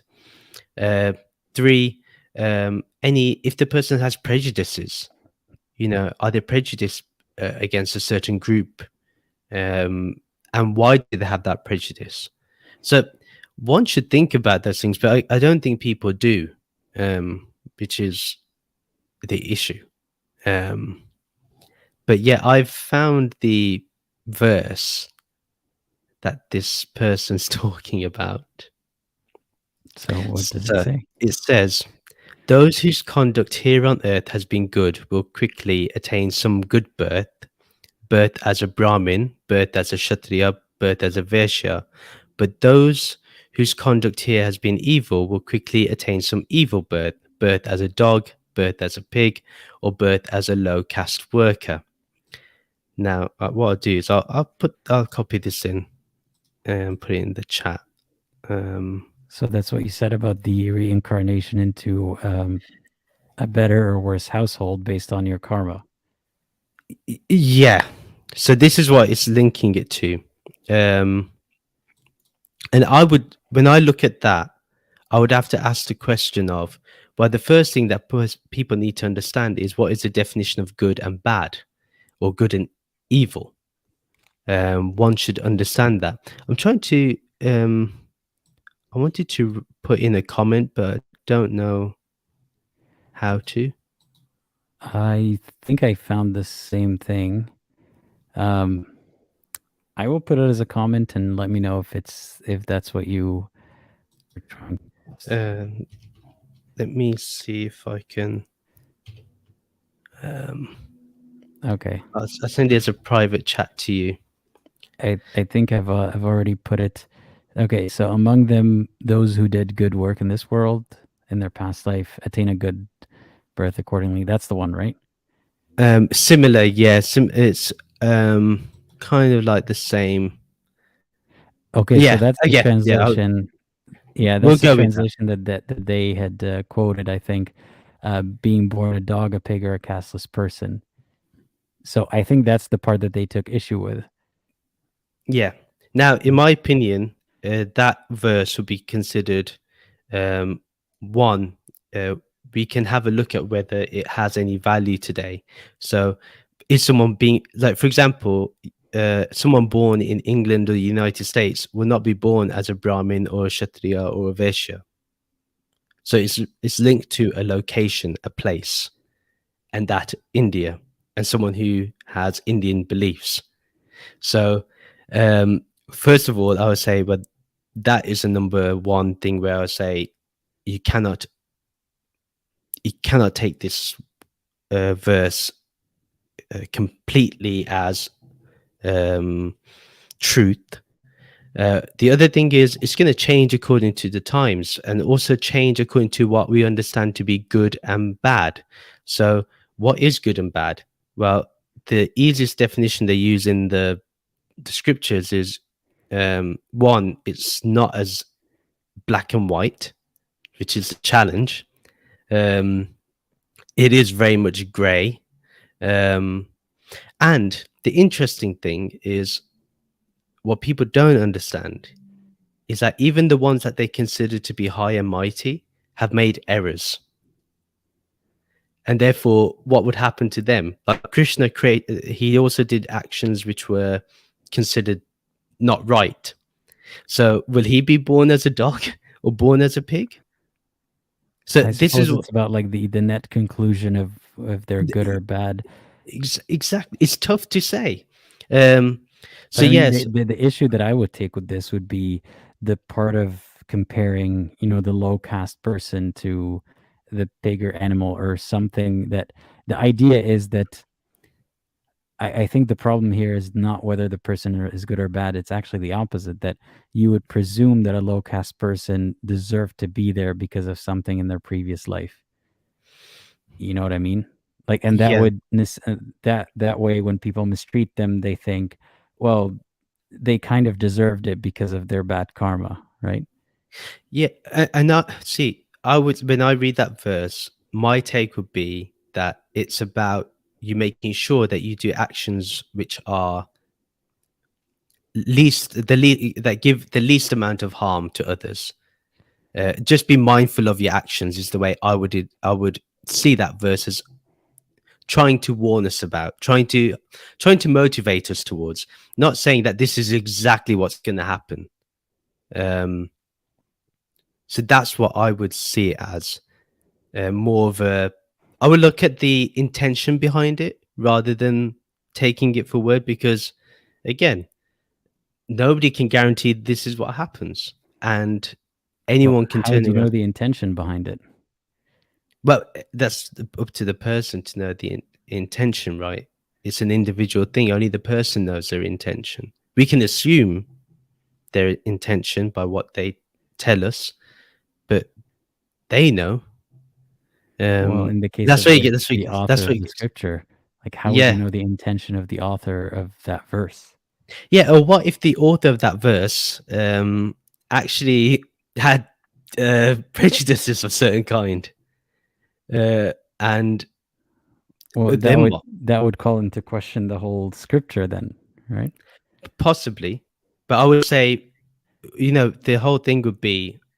You remember I talked about in the very beginning about what teachings are eternal tend to be about that awareness. Everything else is wherever I would see that as a cultural verse. Therefore, it's according to time and place, and I wouldn't count it as um, I wouldn't count it as uh, doctrine. In my opinion, that's my opinion. I would see it as not related to uh, the truth of our. It's not related to our true self. It's related to the changing phenomena that we call the body mind. Um, and I will go a step further to say that um, even if someone says low caste worker or whatever, my intention, my point of view is I want to uplift people. I don't want people to be considered lower worker because they've done some evil deed. What if they're a really nice person and we calling them a low caste and they're a really nice person? How does like the problem that I have with that is surely if someone's done evil deeds in the past, wouldn't they be evil now? And then be going down that rabbit hole of just doing evil deeds? Well, I guess maybe the logic is that if they are a good person and they die in this lower caste, they're gonna be reincarnated into a better one next. So, in the time being, I mean, even if I believed in that, I personally, my approach would be, well, don't kick him while they're down. They've Yeah. already gotten the, short end of the stick. But the problem is for me is with scripture of different religions is it's not about how I would take it or someone who I would consider reasonable would take it. It's it's about how this is a tool that's given to the masses, and then a lot of them are not going to take the same approach as I, or pragmatic approach. And it's Mm, almost more dangerous than not giving them the tool at all and letting them figure life out. You know what I mean? yeah. That's my approach towards religions and ideas that are mass produced but not mass contemplated, I guess. Yes, yes. Um, See, yeah, yeah. my contemplation, like I literally probably contemplated on it right now in front of you. Um, my whole understanding of that verse was just try and do your best in terms of your actions and your thoughts with other people and in your conduct. That's all. I wouldn't see. I would look at the. I believe that would be the intention behind that, but to say that, but that verse will have cultural, will have a cultural effect, as it is right now that we showed, and that's where I have an issue, because I don't want someone to be I don't want someone to lack the inspiration to further their spirituality because they believe they are a lower caste or whatever, or they're doomed, or they must have been so bad that they carry on the guilt of their previous life that they can't even remember. So it's Mhm. is so that's how I would interpret it. That's how I'll even say it on my podcast. I'll be open to I'll be ridiculed for sure.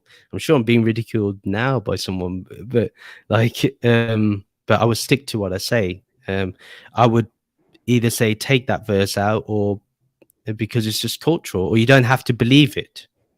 It's got nothing to do with the truth, in my opinion. It's a cultural thing.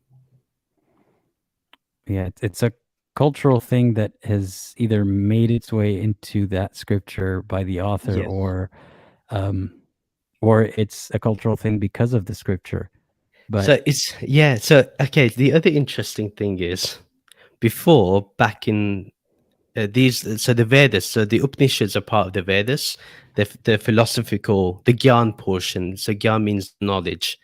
So they're the philosophical portions. So before, like we're open enough to say that these verses were all remembered and then passed on orally, verbally to other people.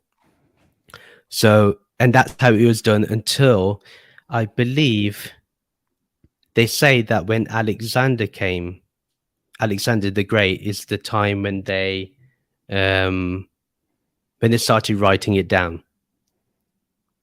So my understanding would be that this could even be an addition later on. We don't even know.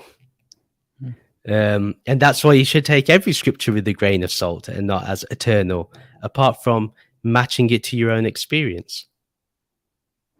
And you should use your own judgment. well, I can tell you my conclusion about what I learned today. Um, and I mean this, with no offense or anything.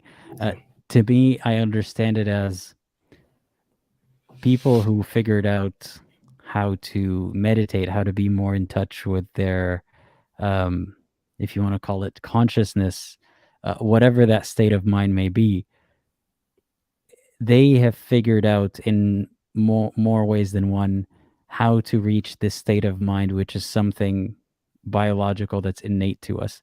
It's all about manipulating your brain's functions to get to that point. To me, there's nothing inherently necessarily spiritual in the metaphysical sense about it. And I'm not saying you're implying there's a lot of metaphysical stuff at work. It doesn't matter either way, because if the result is the same. And to me, I don't have any ties to a scripture behind it. And that way I can be as selective as I want without even second guessing myself. Because at the end of the day, like if I end up reading some Hindu scripture and I find some kind of enlightenment in terms of manipulating my mind to get to that state of mind of bliss, I guess, or being more aware of that bliss, then hey, good for me. But I don't associate it with a specific author having been inspired by a god or whatever's behind the universe or something. It's just someone has figured out a method, and if I can figure that method out for me and pick out the parts that make sense to me or work for me, then that's good. Yeah, and that's kind of my conclusion from what I learned today. Yeah, I think you're on point. And I the way I see things is it's very important to have. And if there's one thing I want people to go away with today, is my whole approach to spirituality is you got to be an independent critical thinker. And I think it's only for a few. realistically, if I'm honest. Only a few really will want to do that hard work. A lot of people will be just, they prefer the doctrine and the dogma because it adds some structure to their life and it's easier. It's easier to live with. But when you have to contemplate and think and put everything under a microscope, it's going to shake your foundations. And but I find more joy in shaking the foundations than anything. So yeah, I hope people do that. And I hope people, whatever scripture they follow, that they if they follow any scripture, that they put it under a microscope and match it with their experience, and if it's true for them, and not just go by just solely by what other people say. Sure, be inspired, but don't even believe me. Like, find out the answer for yourself. Yeah, and I don't see this as this talk as a cross examination of Hinduism or kind of you defending Hinduism because, like I said, frankly, I don't think it is some divinely inspired religion, but I am curious about your perspective on things, and I've learned that. So I know that some people might be critical of me for not pushing harder on that verse, for example.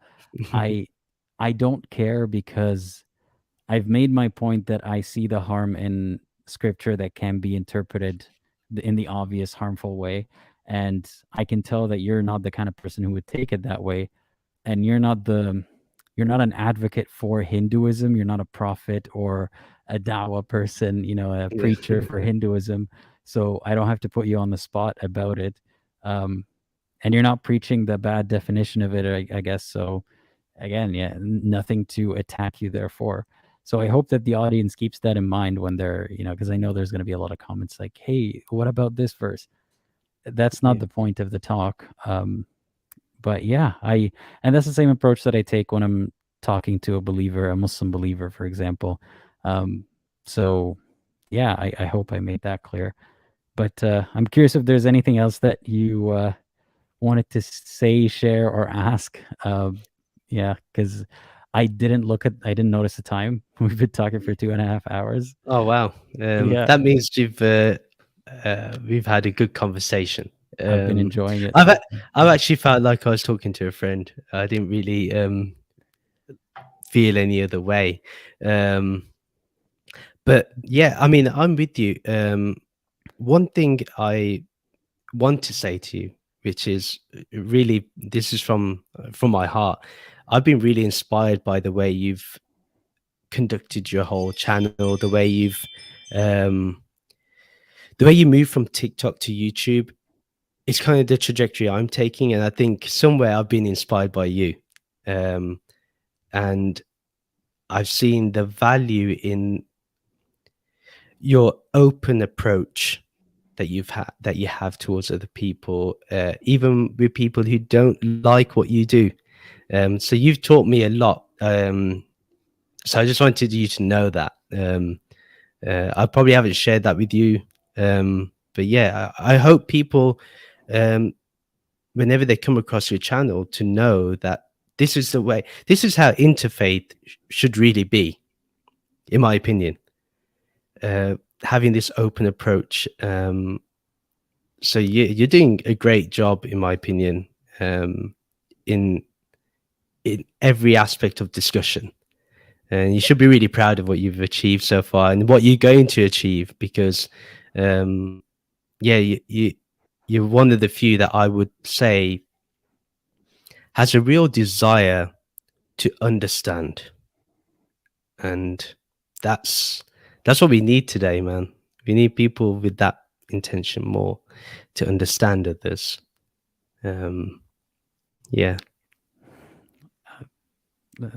Thank you so much. I'm very bad at accepting kind words or compliments, but I'm humbled and um, I honestly I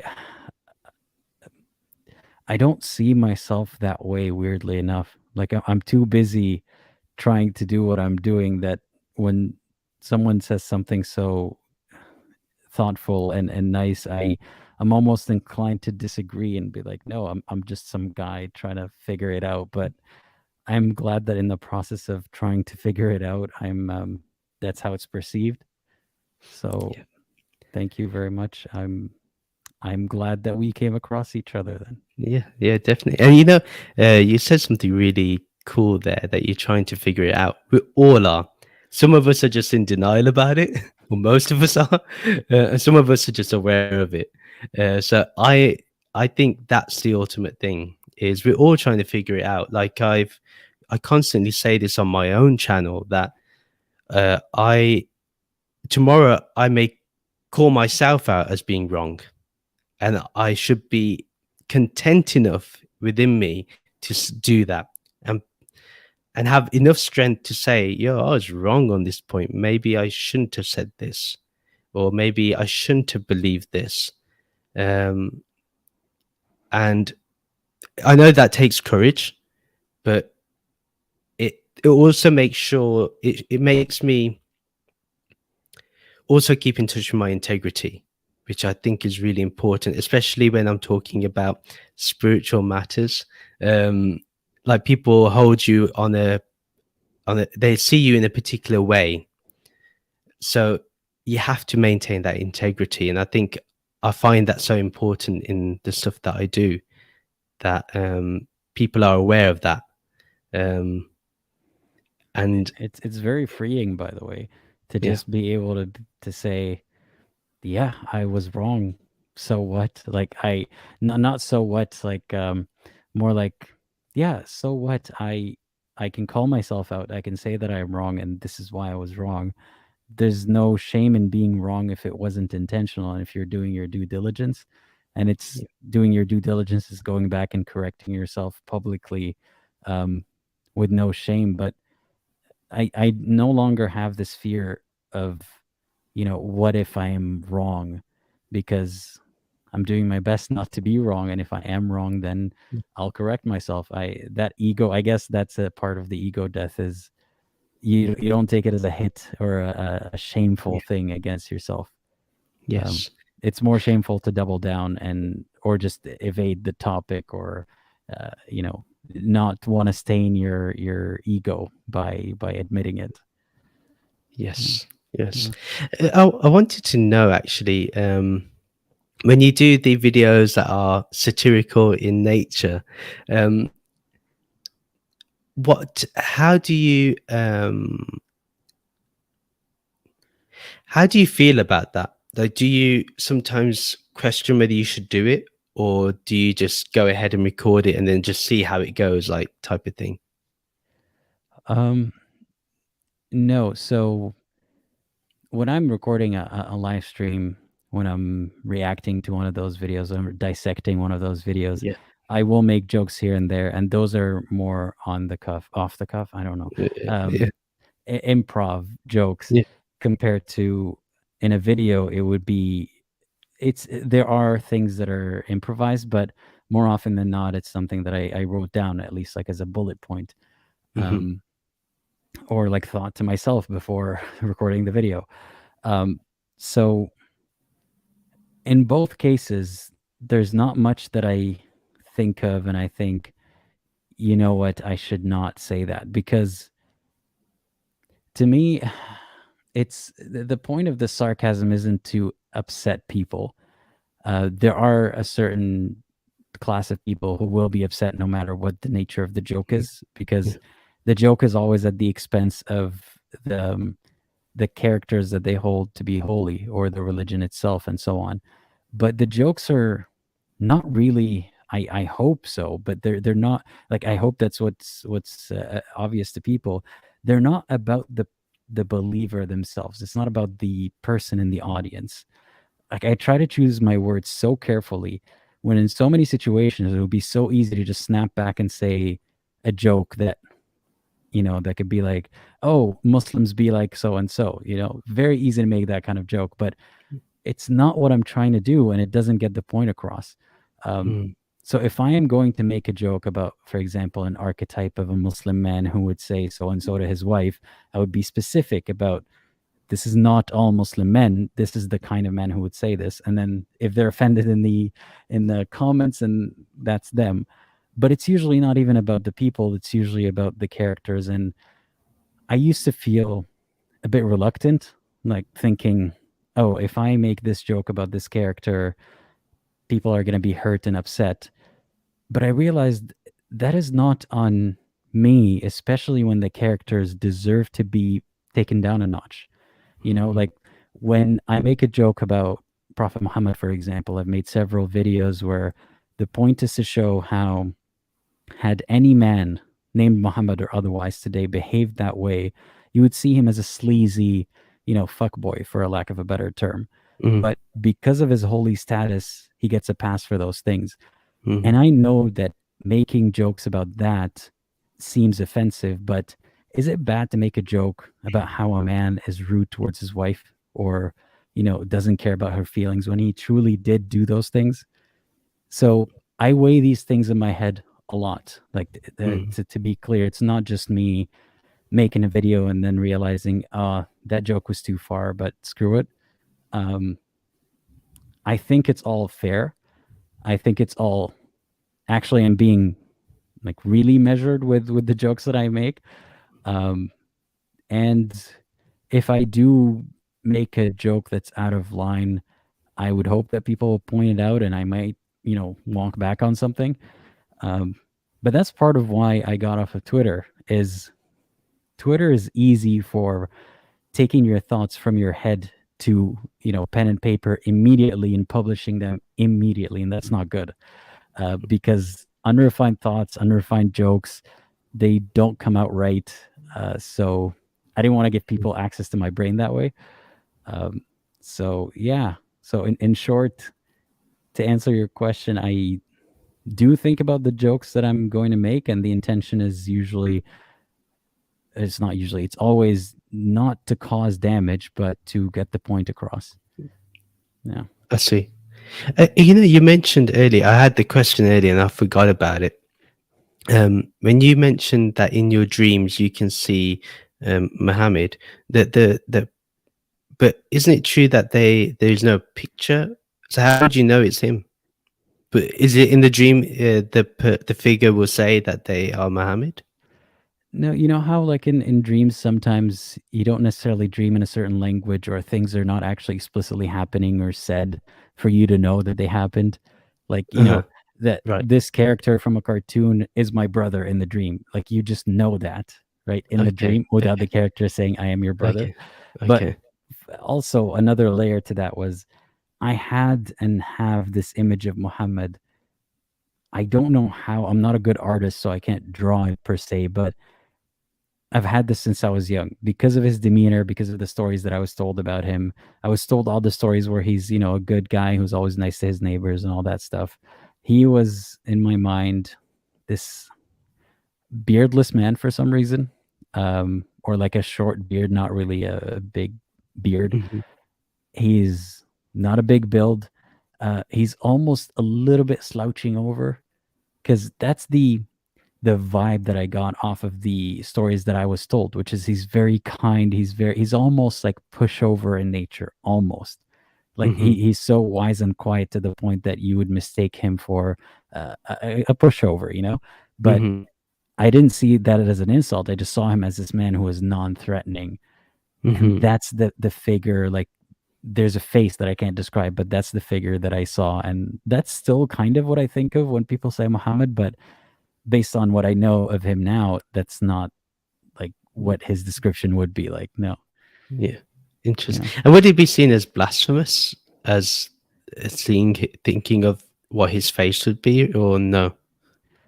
I don't know if the thought itself is a crime. Trying to depict it in any way is, Okay. um, which I will be doing soon in one of my videos, not intentionally to piss people off, but I'm starting with the story about Moses, and he's going Mhm. to be drawn. So eventually, when it comes to a story of Muhammad, I'm not going to draw like an empty circle there. It's going to be a character there.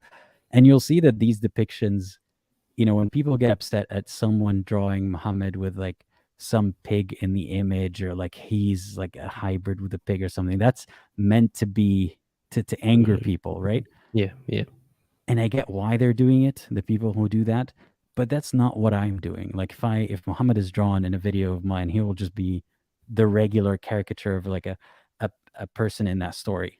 There's not going to be a Mhm, feature that's exaggerated to make him look ugly, things like that. But even if someone does that, it's no reason to harm the person. But I'm just mhm. clarifying that the way that I do it is just using it as a tool to tell the story. That's all. Right, So right. yeah. That's We'll see if I still interesting. have a YouTube channel after that, but um, But you already got banned in Pakistan, I saw, so yeah, it's insane to me. I'm a nobody, and I got banned in Pakistan. Like, am I really a nobody? I don't know anymore. Yeah, I it's really, really interesting. When I saw your video and I was like, "What?" Um, but then again, um, it's not just 12 videos now. By the way, it's the whole channel is gone. oh, it's the whole channel. Wow, Yeah, wow. yeah. The other thing I wanted to ask is, what is your view on Sufis? Do you know much about them? Because I wonder whether there's a difference in the way me as an Indian who's inspired by the poetry of Rumi and other Sufi masters that were in India, um, like whether that's different to how you would see it. I'm not a good reference for that because Okay, growing up, I didn't learn anything about Sufism. okay. It's almost seen as, at least from where I'm from, it's almost not Islam. It's like one of those factions almost. But I did speak to a Sufi Muslim in my journey out of Islam. I was looking for an example of someone who understands how a disbeliever thinks, or can see it from the outside. I can see how to convince a non-believer that Islam is true. So it was just an approach of how would an outsider approach this if they want to join the religion. And this was a person who had left Islam and came back to it.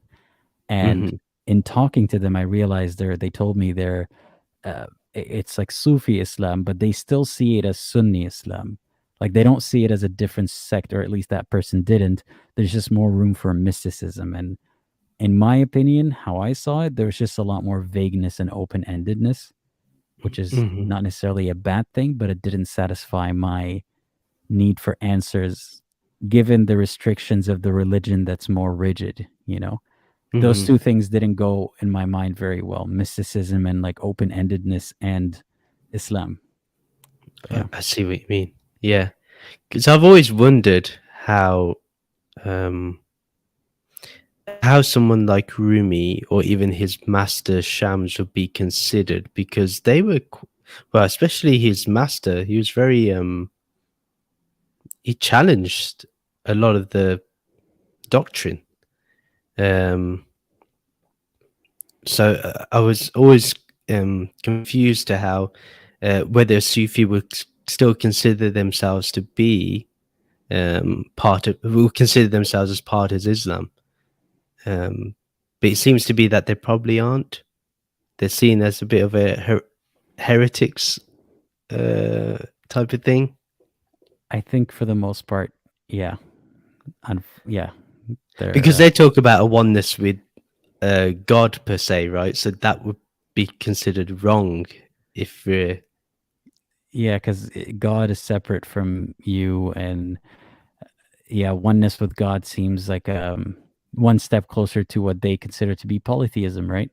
Like okay. if Yeah. they consider your beliefs to be polytheism, um, yeah, I don't think that goes over very well in the more orthodox world. No. I see. I see. Wow. Interesting. It's interesting stuff for sure for me. I mean, so like I've always been inspired by Rumi's poetry. Um, well, obviously, but I don't know how much of it is uh what can I say? I don't know how much of it is more inspired from the words that he says rather than actual translations. Um, so but yeah, I mean he's the most well known poet in the world. Um, So yeah, but it's interesting. It's interesting stuff um, that I think about them with their whole. So they talk about this concept of annihilation of personhood, of individuality, which I find fascinating, which is what I consider ego death, like you were describing earlier. Like that's very much what they're talking about. It's called nafs. I don't know if that's an Arabic word, but Yeah. Nefs means self. so they talk about it being the elimination of self.